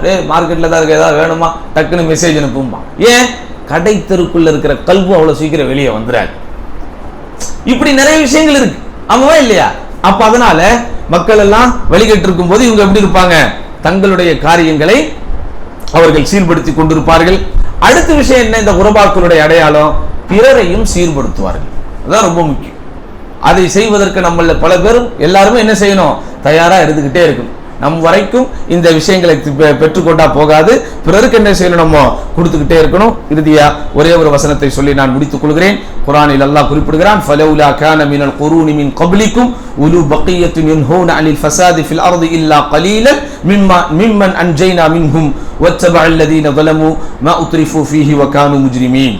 அதாவது இந்த வசனத்துடைய கருத்து என்னன்னு சொன்னா, உங்களுக்கு முன்பு வாழ்ந்த சமூகத்துல யாரெல்லாம் தீமைகளை தடுத்தார்களோ அவர்களை நம்ம என்ன செஞ்சோம், பாதுகாத்தோம். அல்லாஹ் தன்னால் அழிக்கப்பட்ட ஒரு சமூகத்தை பற்றி சொல்லும் போது, யார் பூமியில் குழப்பம் விளைவித்துக் கொண்டிருப்பதை விட்டும் தடுத்தார்களோ, அவர்களுக்கு நன்மையை ஏவி தீமையை விட்டும் தடுத்தார்களோ அப்படிப்பட்டவர்களை நாம் காப்பாற்றினோம் என்று அல்லாஹ் சுப்ஹானஹு வ தஆலா குர்ஆனிலே குறிப்பிடுகிறார். அப்ப இதுல இருந்து நண்பார்ந்தவர்களை நாம் தெளிவாக புரிஞ்சுக்கணும். குரபாக்கள் என்போர் அல்லாஹ்வினுடைய விருப்பத்திற்குரியவர்கள், குரபாக்கள் என்போர் அல்லாஹ்வினுடைய அருளுக்குரியவர்கள். குரபாக்கள் என்போர் மக்கள் எல்லாம் சீர்கேட்டிலும் வழிகேட்டிலும் இருக்கும்போது அவர்கள் தூய்மையான ஒரு கொள்கையிலே இருப்பார்கள். அதற்காக அவர்கள் தவறுக்கு அப்பாற்பட்டவர்கள் என்றோ பாவக்கரையே படாதவர்கள் என்றோ அர்த்தமில்லை. மனிதனாக பிறந்த யாராக இருந்தாலும் அவன் தவறுக்குரியவன் தான், பாவக்கரை படக்கூடியவன் தான். ஆனாலும் அவன் கொள்கை சீராக இருக்கும். அவன் தப்பு செய்தாலும் தவறு செய்தாலும் அல்லாஹ்விடத்திலே உள்ள மீட்சியோடு அவன் தௌபா தேடக்கூடியவனாக இருப்பான். அவன் அளவில் அவன் மார்க்கத்தை கடைபிடிப்பான், பிறருக்கும் மார்க்கத்தை எத்தி வைப்பான். அவன்தான் உண்மையான குரபாக்களை சேர்ந்தவன். அப்படிப்பட்ட நல்ல மக்களாக வல்ல ரஹ்மான் நம் அனைவரையும் ஆக்கியருள்வானாக. யா அல்லாஹ், எதை நாங்கள் சொல்கிறோமோ எதை நாங்கள் கேட்கிறோமோ அதன்படி வாழுகிற பாக்கியத்தை எங்கள் அனைவருக்கும் தருவாயாக என்று வேண்டி வாய்ப்புக்கு நன்றி கூறி முடித்துக் கொள்கிறேன். வாஹதாவான் அல்ஹம்துலில்லாஹி ரப்பில் ஆலமீன். அஸ்ஸலாமு அலைக்கும் வரஹ்மத்துல்லாஹி வபரகாத்துஹு.